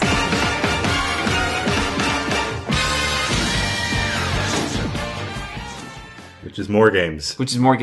But this is news and games. The gaming news section of our podcast. And boy, do we have a lot of news to get through. So it's not... So this is all fresh, hot press stuff. This is stuff you've never heard before. Yeah, this is coming right at you. Get ready, because we're about to blow your mind with some... just announced today, in fact. Yeah, this is Friday the 26th of May. Yeah, and the first piece of news is Life is Strange 2 was announced. Yeah. Alright, what they said about this was it's in development and we confirm we're developing it. Yeah, there was literally nothing else. It's like a 1.5-minute video. Did they show any footage in it? No, it's kind of a cute video. Like, it's a 1.5 minutes of like 3 of the guys from Don't Nod, and they're talking about the crazy reaction they got from Life is Strange. Did they have the writer on it? Yeah. The guy with one arm. Oh, I didn't notice that, but I wasn't looking for it. He's only got one arm. It's really cool. Maybe. There's 3 of them. I didn't really take in their names because they're French. Oh, he's not French. He's American. He definitely wasn't there then. Oh, okay. They all had accents. All right. Bonjour. So it's just the 3 of them talking about the crazy love for the game, cosplays, figures, just people sending them stuff, and just they were kind of blown away from it. But they said they've been like making this game since the digital release of Life is Strange 1. Like, it's been a while in development now. Cool. They're not going to be at E3, but it's happening. Fair enough, because they are making another game that's about vampires, but it's vampires. Yeah, vampire with a Y. Yeah. So they have 2 projects in development, and so. What do you guys want from Life is Strange 2? I want more challenging social issues. Yeah, okay. I want 2 boys making out. Yeah, I would like if there was 2 little gay boys. I want an erection in a video game. Oh my god. Bryan, What the fuck? What is going on with you tonight? They've never shown an erection in a video game, have they? And this is the game to do it in. Yeah, fuck it. Through studio firsts. Yeah. Bunch of three French men. I think I've seen an erection in a video game recently. If it's in any game, it's either The Witcher or Yakuza. Because it's not in GTA Or maybe 5. Nier. It's not in GTA 5, I know that. Oh, Persona 5. One of What? the demons has a big fucking... I guess it's not it could be a strap-on, but... What, Mara? No, there's an imp. Do you know the imps in Persona? Yeah. They have like big... They've got big boners for you. Yeah. Okay. Did you never notice that? Nah. Shit. And there was me looking for my erection the whole time. Yeah, and it was right... Under your nose. Right at home. What a flaccid circumstance. Oh my god. There's I think one of the demons in the Shin Megami Tensei trailer for Switch is pretty much just a giant penis. Yeah, as well. Mara. Yeah. Yeah, it's in Persona 5, don't worry. Okay, cool. Yeah, that guy's great. But anyway, we solved the mystery. Life is Strange 2. Maybe they'll have a guy doing a poo. I don't know if they'll do Chloe and Max again. Like, their story ended. No way. It's got to be a completely new cast. It's got to be Unless like Skins. They do a divergent timeline. And now you're getting like super pumped.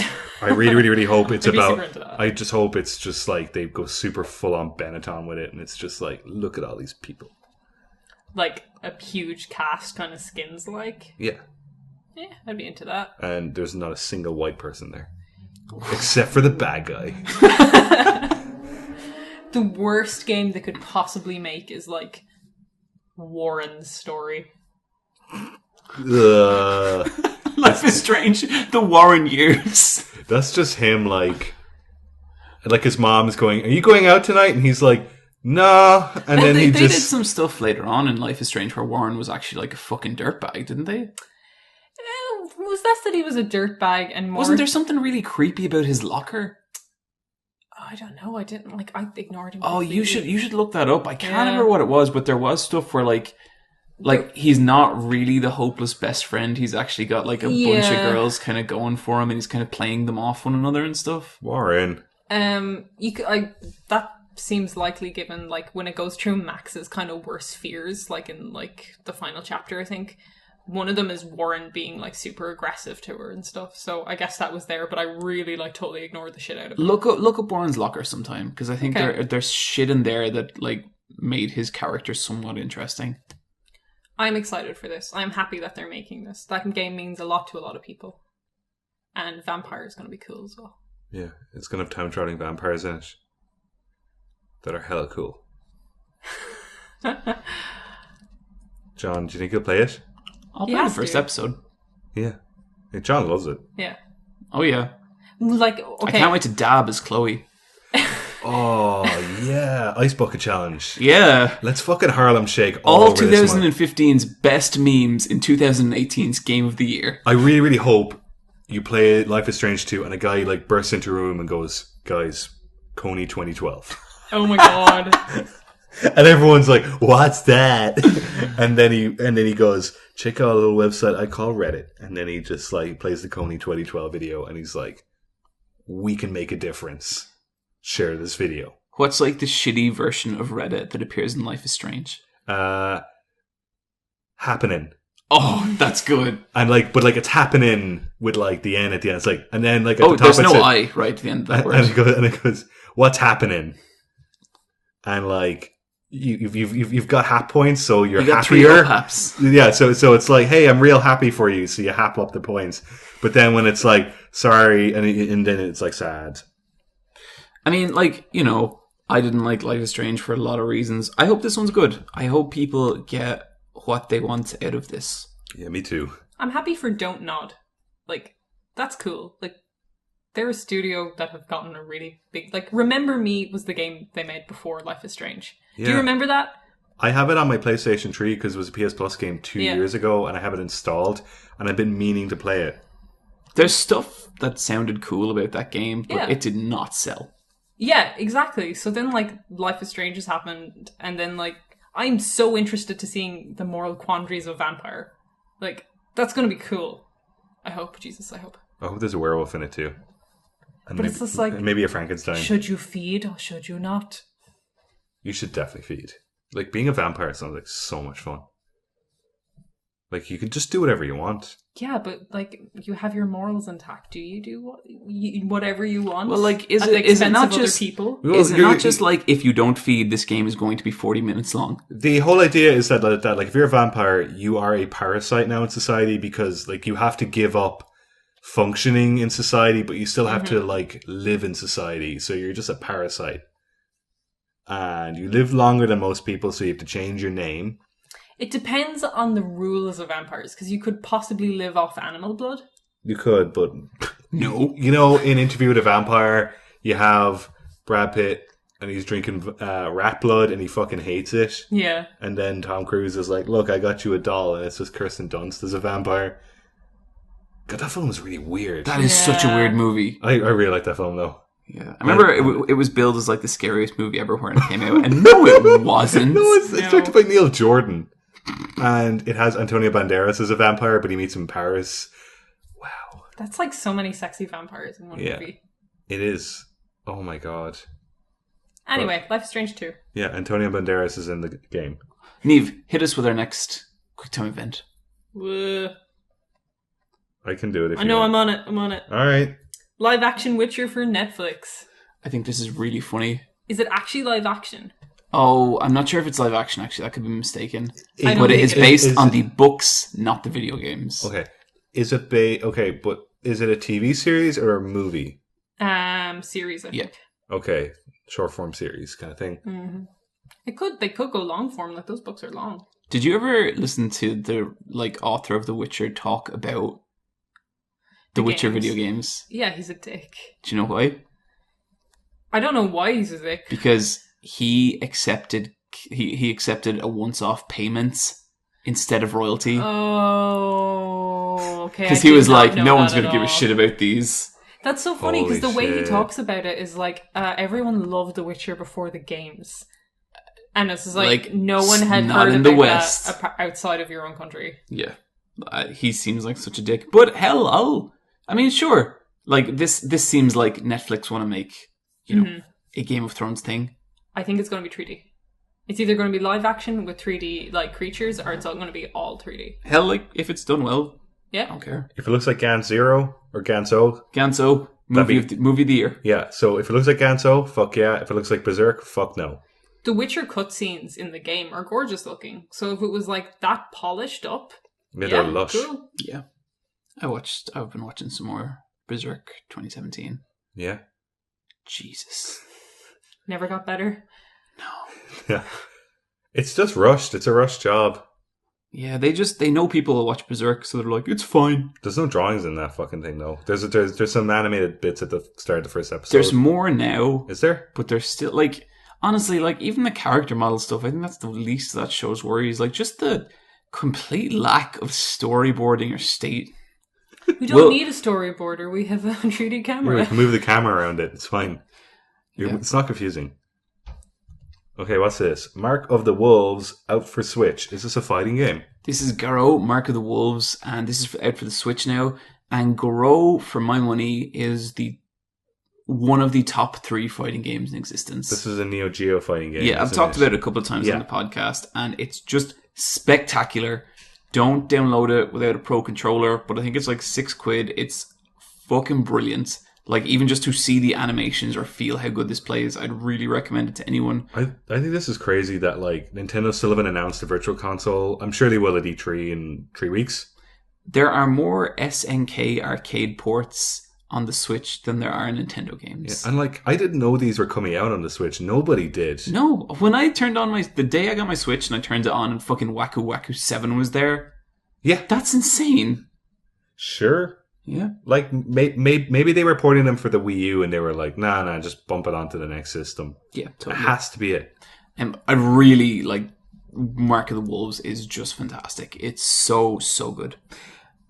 Wargaming, the copyright shit show. So did you guys watch any of this or have you been following this? Yeah, I watched both Jim's videos. This is Jim So this Sterling. was really interesting because Jim Sterling put up a video like last Thursday about how this company, Wargaming, had been pretty much like threatening a YouTuber who they used to be affiliated with because he made a video talking shit about how like they have this new tank and it's kind of a pay to win model. And So Jim Sterling was like, okay, you have 5 days to fix this Wargaming or I'm going to make a Jimquisition, like, destroying you. And they didn't, and he put out a 25-minute Jimquisition about it. And Jesus Christ, it's so insane to see a publisher of Wargaming's level pull something like this.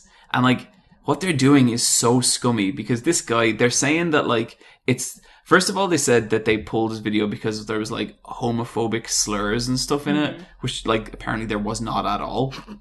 And that's fucking weird to bring that up and to use that like that.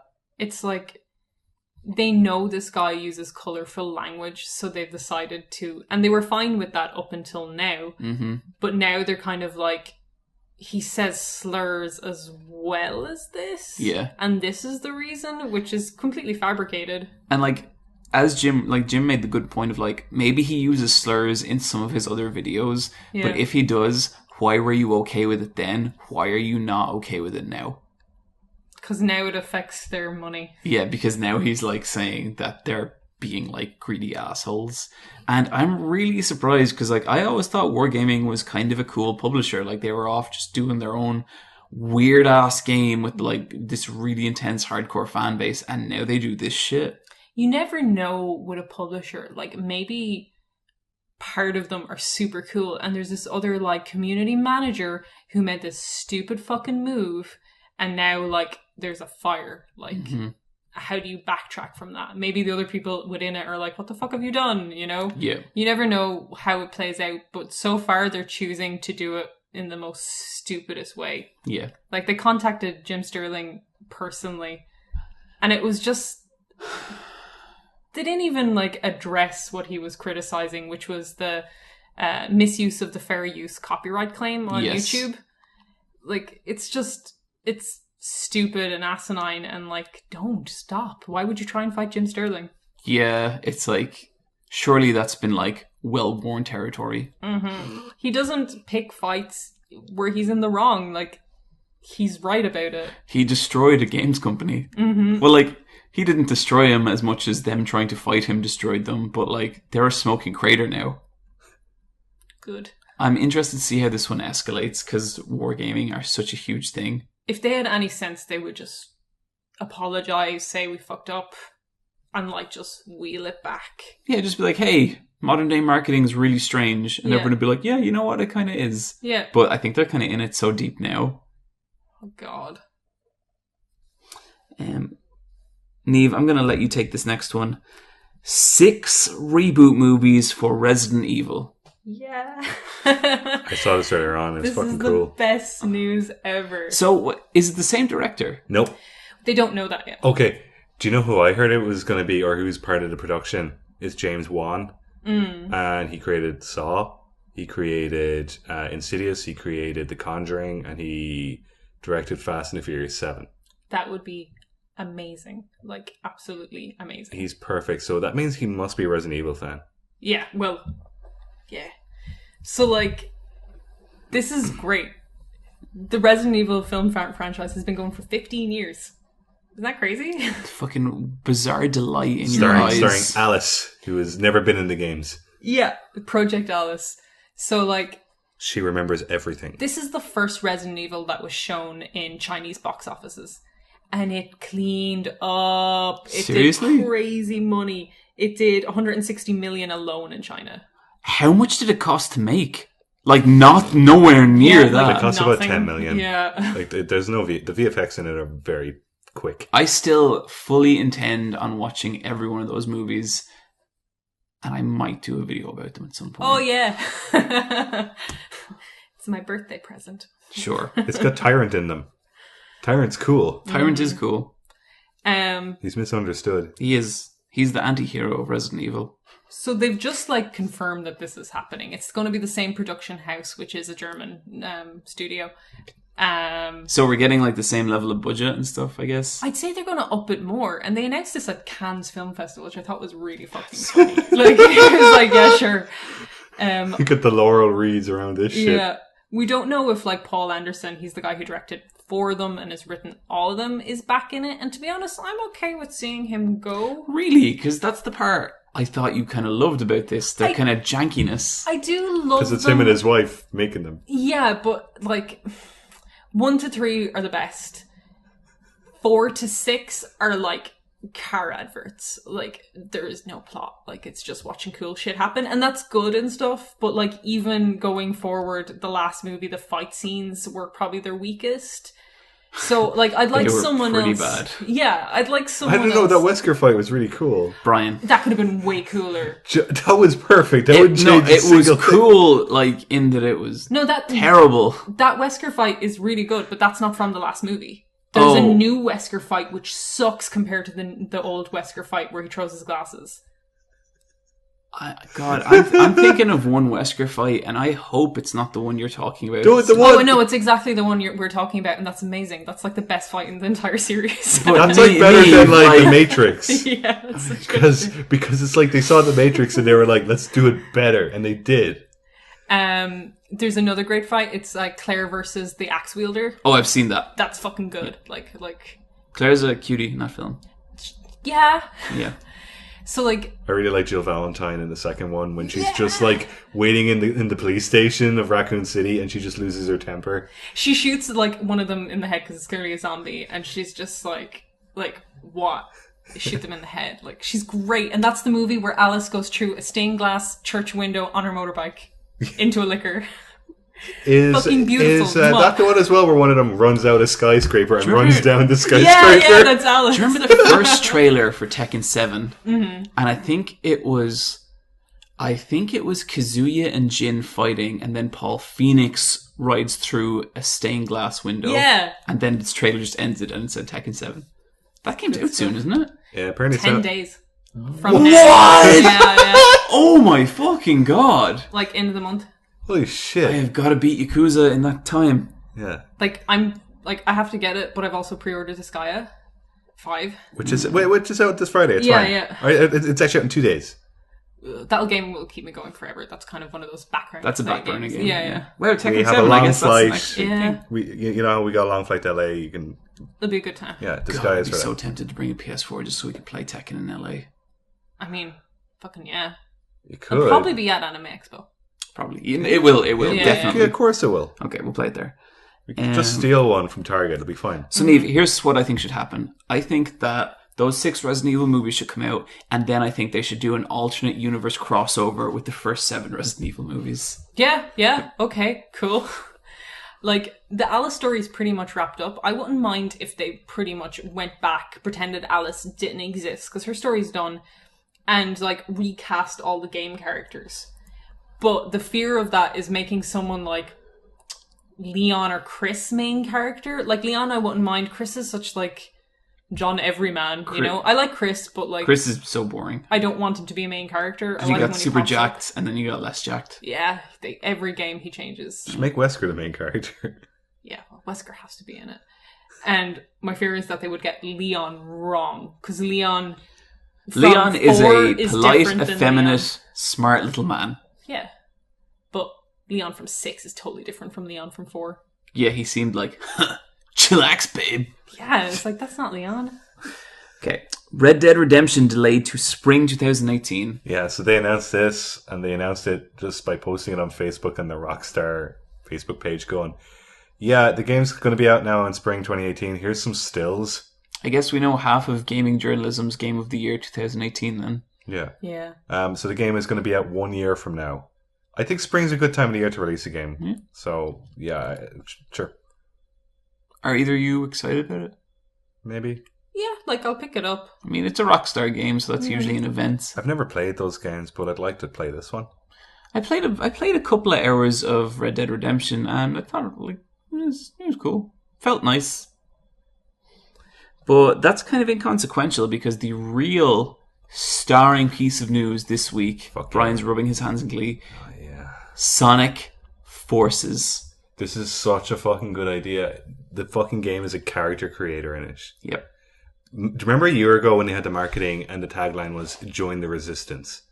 You can actually join the Resistance. So completely separate to any quality, any perception of quality of this game, if it's going to be a good game or a bad game or anything, I have to, like, hats off. way to understand your audience because people are going to flip the fuck out about this. It's so cool how it works. You have like a bunch of different animals, but each one of them has like a different ability. So like the bird characters have a double jump. The hedgehogs, they can retrieve rings better. I think one of them can hold onto a ring when they get hit, so they get 2 hits. And one of them, if you get enough rings, it'll get a shield around it. So it's got that to it. Brian's very excited. So you can pick different animals. So you've got a hedgehog, rabbit, bird, I don't know, chipmunk. So you have to think about what animal represents you, but also what power Okay, is important to you. But then you pick a color. Could you describe everyone? Could you describe me and Brian's Sonic characters? What does it look like? Like, I am Bryan the... Hedgehog. You're both hedgehogs. Jesus. All right, I'll try this because I like doing it. Yeah. Okay, Okay. John. start with Niamh. Okay. Niamh the fox. John the wolf. Mm-hmm. Bryan the guinea pig. Are guinea That's pigs in it? adorable. Yeah. I do not go fast. Are guinea pigs in it? They Probably. are. Shh, they are. Okay. I do the burrowing levels where I find diamonds. Oh, no one wants to play them. Hey, Pumpkin Hill Zone is good shit, man. Okay. Oh, I'm also in a mech. I just want to be lime green. Yeah, you could be a lime green fox. Cool. And you can have glasses, or you can have like a fake Vegeta Saiyan scanner. Cool. Yeah, Because- that is. They because- showed that in the Yeah. trailer. You can get different types of trainers. So you can get like Sonic, like traditional Sonic ones with the pointy toes. You can even get like fucking like fuck off Doc Martens if you want. We're like within striking distance of Sonic Chew actually being in a game. Yeah, like if they have a yellow hedgehog and you can have an accessory that's a Pikachu tail, that's Sonichu right there. Yep. And Chris Chan will fucking sue the shit out of Sega. He will. Because that's his character. It's not the first time someone has sued Sega. We can now all finally steal all the DeviantArt characters. Yeah. I'm gonna scrape DeviantArt for the best shit, like the best shit in the Sonic fandom. I really, really hope that you can change like the waistline of these characters, so you can have like a big fat one, like fucking Big the Cat, like he's a big ass waistline. Is there going to be a big, like, that kind of thing? It looks like they all have the same body, Yeah. but they just have like spikes or I hope feathers. you can like crossbreed the animals. I want like a wolf deer. I want like an armadillo cat, or like a duck, but he's got like a knife. I want like It's not a crossbreed. That's just a dangerous dog. Yeah, no, but like his mom had sex with a knife. I want like a swan and a pig, but like the in between baby isn't like viable as a life form, and so it's just kind of crawling and like screaming for help. And then Alien, like, Ripley comes into the room and, like, torches it all. I would crossbreed Sonic with a xenomorph. For me, I want like a snail crossed with a tortoise, and it's the slowest fucking thing. Like the game is not fun. Like, you know how in No Mercy you'd make 2 shitty wrestlers and character creator, and then set them both to AI level 0 and just watch it? Oh, I used to make one shitty character and one character with max stats, and set the shitty one to AI 0 and the max stats one to 9, and just like sit back and watch the bloodbath unfold. It was really fun. That's such a cool thing to do. Yeah. Like, it doesn't matter if you don't have any brothers and sisters. You have wrestling. Yeah. Are you guys getting this game, Sonic Forces? Well, how else will we know what their 2018 Game of the Year is? I'm more excited about Sonic Mania, but I'm gonna keep I'm keeping an eye out for this. I just want to see what's going on in this game. Like, am I going to spend like 60 to 70 quid on this? No. But it's got Green Hill Zone again. Like, Sonic Mania looks cool. Yeah, it does. Yeah, it does. But you know how it showed Green Hill Zone, but it looks shittier than the Green Hill Zone that was in Sonic Generations, and that game came out. It's going to be the 5-year anniversary of that game. Like, actually, I think it's out 6 years now. That game came out. That game's alright. Yeah, that game's really good. It came out in November 2011. That's a long time ago. But yeah, Sonic Forces, the biggest piece of news. I kind of want to talk about Twin Tails, but we should move on. Do you see Twin Tails, Niamh? No. She's an ARMS character. Oh, I have seen Twin Tails, Yeah, yes. she And her fights with her. design's Yeah. pretty cool. She fights with her twin drill pigtails, Yeah. but they Yeah. have boxing gloves on them. She likes coffee. Is she the only character who has actual physical arms? I think I haven't seen the cop, but yes, I think so. I think she actually, you're Yeah. right. She's the only one you date. Yeah, like she's the only one who can probably do anything like crafts. Those hideous other characters. She's cool though. Like Yeah. I thought she was awesome. Yeah, I'm not excited about that game, but I'm going to keep an open mind, and they are going to be doing Betas next weekend. Yeah, Global Test Punch is what it's called. So there's one on Saturday the 27th. I mean, I wasn't sold on Splatoon until I played it, so maybe. Yeah. And it turns out this game, you don't actually have to play it with motion controls. You can just play it with buttons if you want. Yeah. Oh, cool. So maybe it's all right. Okay, so we're going to move into our emails.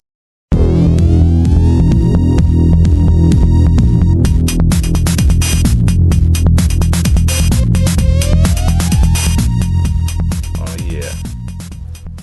You can email us at askletsfightaboss@gmail.com. Brian, what is that email? askletsfightaboss@gmail.com. Niamh, that was a little spotty on Brian's end, so I'm going to ask you to repeat it. It all comes down to you here. Don't fuck it up. Ask letsfightaboss@gmail.com. That was pretty good. Fucking I Tetris didn't pen. think you had it in you, but you did. Yeah. We have a Twitter. It's called Let's Fight a Boss. At Let's Fight a Boss. Is it? At Let's Fight a Boss. We have an Instagram. At Fight a Boss. Let's Fight a Boss. We have a Facebook. Let's Fight a Boss. Facebook, everyone. Remember that?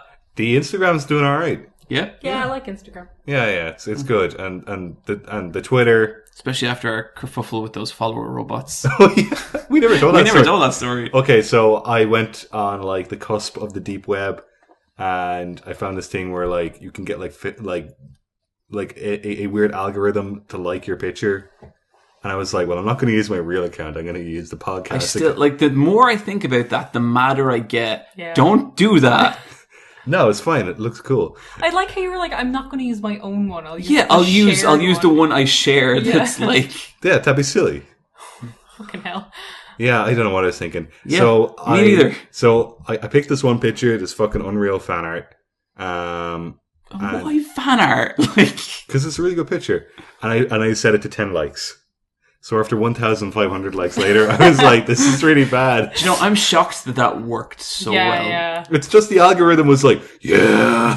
So it's just dudes in India and some clicker farm just going, "Yeah," and they're just clicking it. Yeah.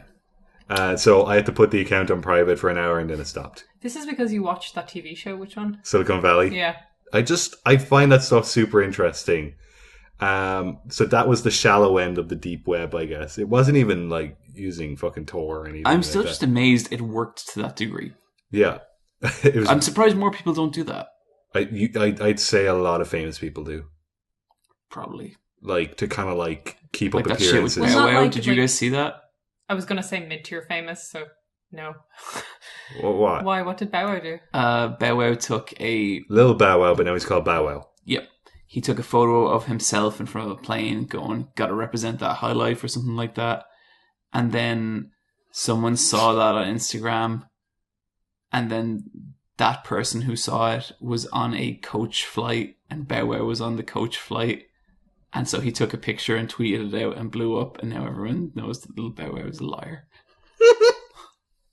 That's a little Pretty anymore. brutal. Serves you right, Bow Wow. All right. Will I start us off? Or? Yeah. So this comes in from Graydon. Hey, huge fan from New York.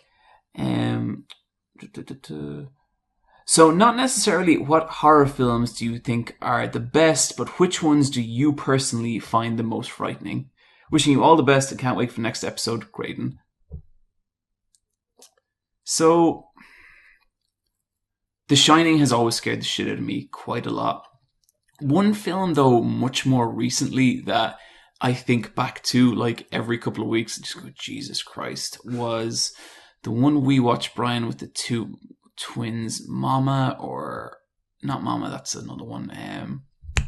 The German one? The German one. Shit, I can't remember the name of that film. Oh, fuck. I'll Google it. Hang on. It was either German or Austrian. Mommy Dearest? No, No. that's another No. one that actually scares the... Okay, Yeah. I'll talk about Mommy Dearest. Mommy Dearest is one of the most terrifying films I've ever seen. It's about a very abusive mother, and she's like, she was a real celebrity, wasn't she? Joan Crawford. Yeah. Joan Crawford. And but it's Faye Dunaway playing Joan Crawford. and it is horrifying. The coat hanger scene. No wire hangers. Michelle joked about that once when I put a wire hanger in our wardrobe, and I got really upset, and we needed to sit down and talk about it. The film you're talking about, the German film, is called Good Night, Mommy. Good Night, Mommy. Yeah, that's a really... Oh, that's such an uncomfortable film on so many levels. It's really, really good, Niamh. I think you'd like it. Yeah? Yeah. What is it about? It's about these two twins, and they live in their big fancy German home, and their mother is a news Oh, reporter. fuck. Okay. And she's been in an accident, and she has like bandages all over her face. Yeah, so she comes home, and the further into the film it gets, the more it seems like whatever came back from the hospital isn't actually their mom. Oh, that's super scary. And it's uncomfortable and unsettling to the point that I nearly didn't enjoy it. I acknowledge what a fantastic film it is. Like, it's really well made, it's really well shot, acted, everything. But like, it got to me to the point where I could only derive very little pleasure watching it. Like, I was rigid as a board the entire time. So kind of in the same vein, it's not necessarily a horror movie, but I love movies that make you uncomfortable. I think when they kind of get into your head like that, it's much more successful than a gory slasher movie. Mm-hmm. So I love The Skin I Live In, which is a Spanish movie that stars Antonio Banderas as well. Have you guys seen that? Yes, I have. Yeah. That's a fucking weird movie. And it has like a weird fractured narrative that only helps with it. Like it just has this weird build up where you kind of discover what's really going on. And it's not a good situation for anyone. No.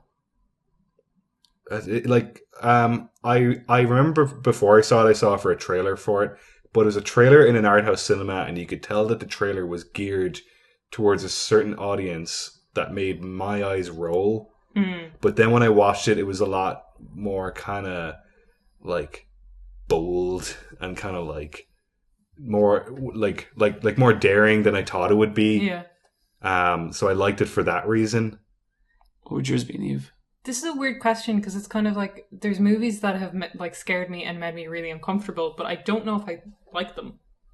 Like one that sticks in my mind as something that just fucking is the worst, but also I guess terrified me. Martyrs. It's a French film. I've heard of it. I've never seen it. It's not a fun time. You think it's going to be a revenge film with a 2008 girl film. getting revenge on like her abusers, but it's like this super fucking weirdo cult film. Oh, it's made by Wild Bunch, who made Spring Breakers and Gaspar Noé films. So Yeah. Okay. that Like- yeah. They basically like it's about bringing her as close to dead as possible to see if she sees something on the other side. Jesus. But it gets disgusting. Like it's something that has like I made my friend watch it, and I feel forever bad about it because that isn't it's a pretty gross fucking movie. If you're into the horror scene, you kind of know about it. Yeah. I don't recommend anyone watch it. It's got an American remake and everything. It's got a remake? Yeah, it had a remake 2 years ago in America, but it What? didn't do real well. I can imagine not. I can't imagine. Ugh. Like that is not something that needs a remake. Like, have you guys seen like a Serbian film and things like that? No, I'm gonna watch it someday, but They're not. It's not very good. And like I remember when the Human Centipede like before it came out, but like you kind of get that like one sentence pitch to it. You're kind of like, oh, that's, yeah, the trailer for the Human Centipede is incredible. yeah. But then the actual Film, the film is super boring. yeah, it's not good. Also, Kill List. Kill List is amazing. Kill List fucked me up. What is Kill List? Kill List is directed by the guy Ben Wheatley. He directed he directed a movie this year that has Brie Larson and Cillian Murphy in it. It's a Manchester by the Sea. No, it's a 1970s heist movie. Oh, I know the one you're talking about. Yeah. Free Fire. Yeah. Yeah. But Ben Wheatley also directed High Rise with Tom Hiddleston, which is kind of like a dystopian sci-fi kind of parable, I guess. But Kill List is like a very small-scale story about two former army men who are now hitmen, and they're in a situation that is out of their control. One of them goes to the other, and it's like, I got this kill list. We gotta kill these 3 people. And so they go and do that. and everything about the killings is really horrible and really uncomfortable and really not romanticized violence, just violence, like really awful stuff. But what it's all leading to is like there's a kind of fourth act in that movie, I would say, Brian. Yeah, it kind of ends and then it starts a new thing. And the second that fourth act starts, you just go, oh, fucking no. And what follows is really awful, and I was so scarred by that movie. I've watched this movie 3 times, and every time I love it even more. But So that sounds like a good movie, then. oh, it's a great movie. Yeah, It's fantastic. Yeah. So, the second time I watched it, I made John watch it with me, and I didn't tell him anything, and it really, really fucked him up. Cool. So, Niamh, I think me and you, we gotta watch this. Cool. I'm down. I think we're gonna do this. If I'm going to give, like, 2 horror films that I watch and actually like and did terrify me, you know the guy who plays Zod in the new Superman movies? Yeah. Rex Banner? Yeah, Rex Banner from Boardwalk. Yeah. He's a really good actor. He is great. He's in 2 of the most unsettling movies I've ever seen. Oh, he's in Bug, isn't he? Bug! That's Yeah, what oh I was my gonna god. name. And like, it's fucking directed by Friedkin, who directed Exorcist. This is a film with Ashley Judd and... Oh, what the fuck is the actor's name? Michael... Brian, sorry. you Anyway. can't fact check on podcasts. Cheating. I need to Bug do this. Don't. Is about this guy who meets a girl and they start dating. And he Michael seems like- Shannon. Yeah, Michael Shannon. And he seems like a really normal guy until he starts talking about bugs being in the room. And this escalates and escalates until the fucking whole place is covered in tinfoil. Like, there is, like, he brings this woman down his mental break. He is convinced there's shit in his fillings. Like, it is a dark portrait of someone When you losing say their bug, mind. do you mean like audio bugs or insects? Both. They're both one and the same So thing. there's beetles, like cockroaches or beetles, but there's also like he thinks he's being like surveyed. Yeah. and That sounds monitored. awesome. It's really, really good. So it's Friedkin who directed Exorcist, who's then gone on to direct Bug, and he also directed Killer Joe, and I love Killer Joe's great. Killer Joe Yeah. is just because like I think Killer Joe was supposed to be a stage play because most of it takes place in the one trailer, but the last 30 minutes of Killer Joe is just 30 minutes real time, and it's so perfect. Yeah, it's great. Cool. Apart from Bug, another one of Michael Shannon, Shelter. Guy thinks a storm is coming, brings his family down into the shelter, has a mental break, freak out. Is there really a storm? Can his family get out? Michael Shannon plays someone losing their mind super fucking well. Yeah. Who's the guy who directed that? Because he directed Joe as well, and he directed he directed the sci-fi movie that came, like, because Michael Shannon's in all his films. Midnight Special, yeah. Sorry, yeah. He directed Take Shelter, Mud, Midnight Special. What's his name? And he also directed Loving. Yeah, the director is Jeff Nichols. Cool. Yeah. Well, Shelter and Bug, movies, not necessarily horror, but scare the shit out of me. You should watch all those films we just mentioned in the one night and ruin your life. Yeah, Don't watch Murders though. Like, that's like not good. Instead, watch Kill List. Yeah, watch that instead. Kill list. What we got next? Okay, mine is from Daniel, and he asks. So this isn't in the email. This is in the subject matter. Okay. If you were allowed to speak to a mangaka of your choosing for 10 minutes, who would you choose and what would you say? Did he write it like that? Well, it's in text, so he's going like you, but it's the letter U. So I'm like adding to it because Brian, you have a pretty obvious answer for this. Yeah, one. mine would be Oda, the creator of One Piece.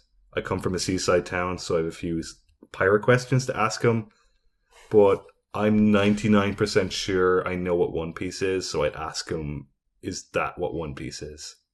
And try and gauge by his facial reaction if it's real or not. He'd probably be totally blank and just be like, "What's One Piece?" He said it's a physical thing. He says it's not like, it's not like the journey you went on was the treasure. It's The treasure was friendship all along. It's not that. Like, It's gonna be friendship, Brian. Like he has said that One Piece is a physical thing. Friendship is a physical thing. It exists in your heart. But so my family live in the seaside town in Southern Ireland called Kinsale. And it's a weird place that's sort of like a tourist attraction, but a lot of celebrities go there to be left alone. And if Oda, the creator of One Piece, was to travel to Ireland to be left alone, this is where he would go. So You've really thought about Yeah. this. Oh, I'm pretty sure that if the circumstances were right, I'd be able to meet Oda, and he'd probably have some sort of like handler to translate, and I'd be able to just like, sorry, can I ask you a question? And I just want to see, and like maybe could he draw Luffy for me real quick, please, on a napkin? That's all I want. What about you, Niamh? Would you have anyone? I mean, Yeah, like Araki. I would probably ask him about his influences. Specifically, I want to know if Tom of Finland influenced any of his work. Tom of Finland, gay, cowboy drawings and cop drawings. And Antonio Lobo. can't wait for part 9. Yeah, like just about influence. But to be honest, like that's at a push. I really don't care about creators' intent. Would you ask the creator of Hunter x Hunter about anything? No. The author of Crows? No. I'd love to ask the guy who wrote Gantz. You don't care about creator intent?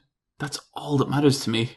But it's like once it leaves a creator, it doesn't belong to them anymore. It belongs to the person. You know, it's like I could ask them still stuff as a curious thing, but it wouldn't matter what they say. Like their interpretation of their own work doesn't matter at the end once it's out there.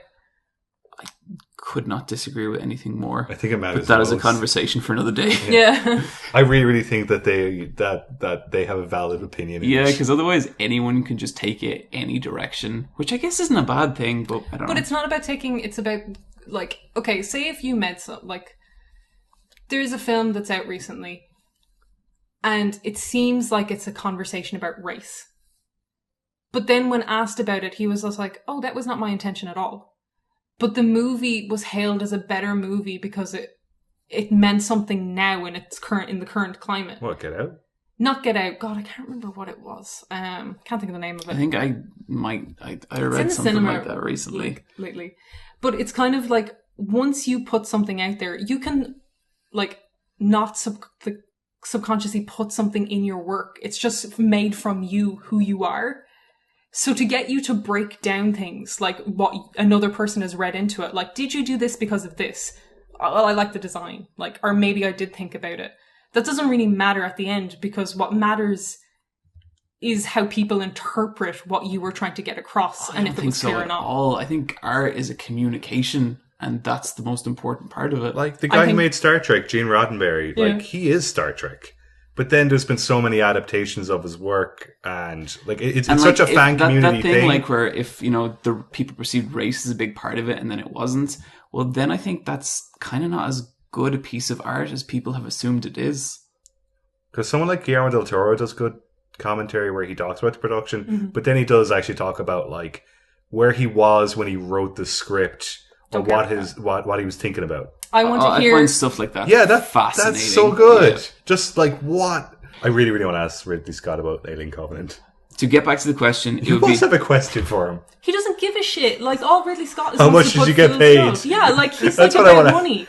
Ridley Scott cut like films about 3-4 hours of shit for his films, and then cuts it down to 2 hours because he doesn't care what the person is seeing at the cinema goer sees. I'm cutting all this out. He just cares about what he's creating.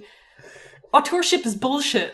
It's absolutely not. That is the most. I can't believe you We think just that talked as a about Twin creative Peaks, person. and like, but like. Would David Lynch, if he asked him anything, he would just say no comment. I don't like, but I don't want to. Like, I wouldn't want to ask him something. I like. Anyway, quiet. I would talk to Tagashi. I would just cry and hug him. I wouldn't have any questions. You guys are so Next weak. question. Daniel, that is some fucking question. Jesus Christ! Oh my God. He listens to every episode. He's always commenting. I recognize his icon, and he's my boy. All right. Anyway, next question. Go on, Niamh. What's your question? This is like really like this. Okay, this is from Niall. Hi guys, my brother is a Cambridge graduate who has spent the last few years working at a bank, bored out of his head. He has no idea what he wants to do with his life. I find it very hard to give him advice because I've always known what I wanted to be when I grow up. Do you have any advice I can pass on to my brother so he can find his passion? That's a tough one. Yeah. I think we talked about this a little beforehand. I think the one thing we always kind of we all kind of agreed on is like, you can't really... That is the kind of thing it's very difficult to help someone out with. Yeah. That is very much the kind of thing where every person has to figure it out for themselves. And so even if like you do really want to help your brother, it's kind of up to him to find his own path. Like, if you were asking that question, you know, we've kind of had similar things in the past. I'd say, like, it's really important to try things. It's important to be open to a bunch of different skill sets, and you never know what you will be good at. But I'd also say, like, it's great that you know what you wanted to do from the beginning, but you are in, I feel like, the vast minority there. Like, I feel like a lot of people don't really find their calling till much later in life. And their calling might end up being something that they just really enjoy. It might not be a career or a financial thing, but it has equal value either way.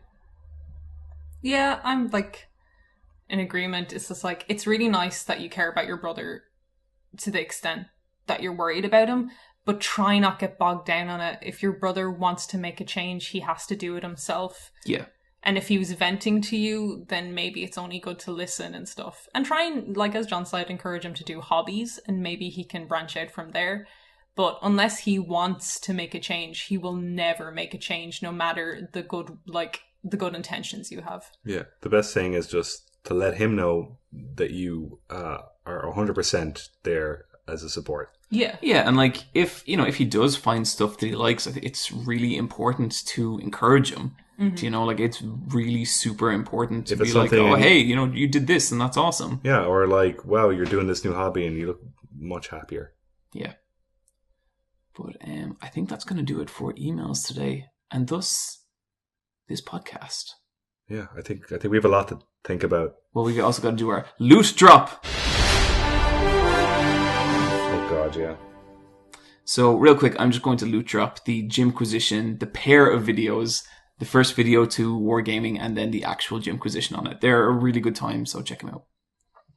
I was going to loot drop the same thing, so you got a duplicate, bad luck. Why don't I loot drop the first video and you can loot drop the second? No, you got a duplicate. What do you mean? Both. You never get duplicates in Overwatch? Sometimes. No, I haven't played enough. Anyway, you get the same link. Bummer. Okay, yeah, I'm actually going to do that. John's loot drop, ta-da! Loot drop, ta-da! No, Brian, you have an actual loot drop. Give the people a treat. It's a musician on SoundCloud I like. His name is Leon, and he made an album called Bird World. And this is such a cool idea for an album. He's Leon. He's super famous on Twitter because he's like really, really good at tweeting, apparently. But he's also just like a musician, like as like a hobby. Well, I guess at this point he's kind of like semi-serious. But he has an album called Bird World, and he's Leon, Leon, all lowercase. And Bird World is the soundtrack to a video game that never existed. Sounds cool. And it's heavily inspired by Yoshi's Island. He samples a lot from 32-bit era games. And the album's like an hour long, and each track is like a level. So I'll name some of the track levels because they're fucking brilliant. So the first track is called Main Menu. Oh, okay, yeah. Then it's called Welcome to Bird World. You have Likey Beach, Green Tea Forest, Twinkle Twinkle Little Bird, Inoki Village, Hazelnut Harbor, Winter Melon Valley, Popcorn Castle, Noodle Cove, Battle on Mantu Mountain, and Goodbye to Bird World. That's great. Goodbye to Bird World. Okay. So maybe we'll play one of the songs at the end of the episode. I kind of want to play that Twin Peaks song. Which one? The one that plays at the end. The chromatic one? Yes. Okay, yeah. I think that's okay. That's a nice peaceful one. We'll play that one out, but this will be in the loot drops, guys. Don't worry. Guys, thank you for joining us. We'll see you in 2 weeks. Bye. Bye.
to get pictures.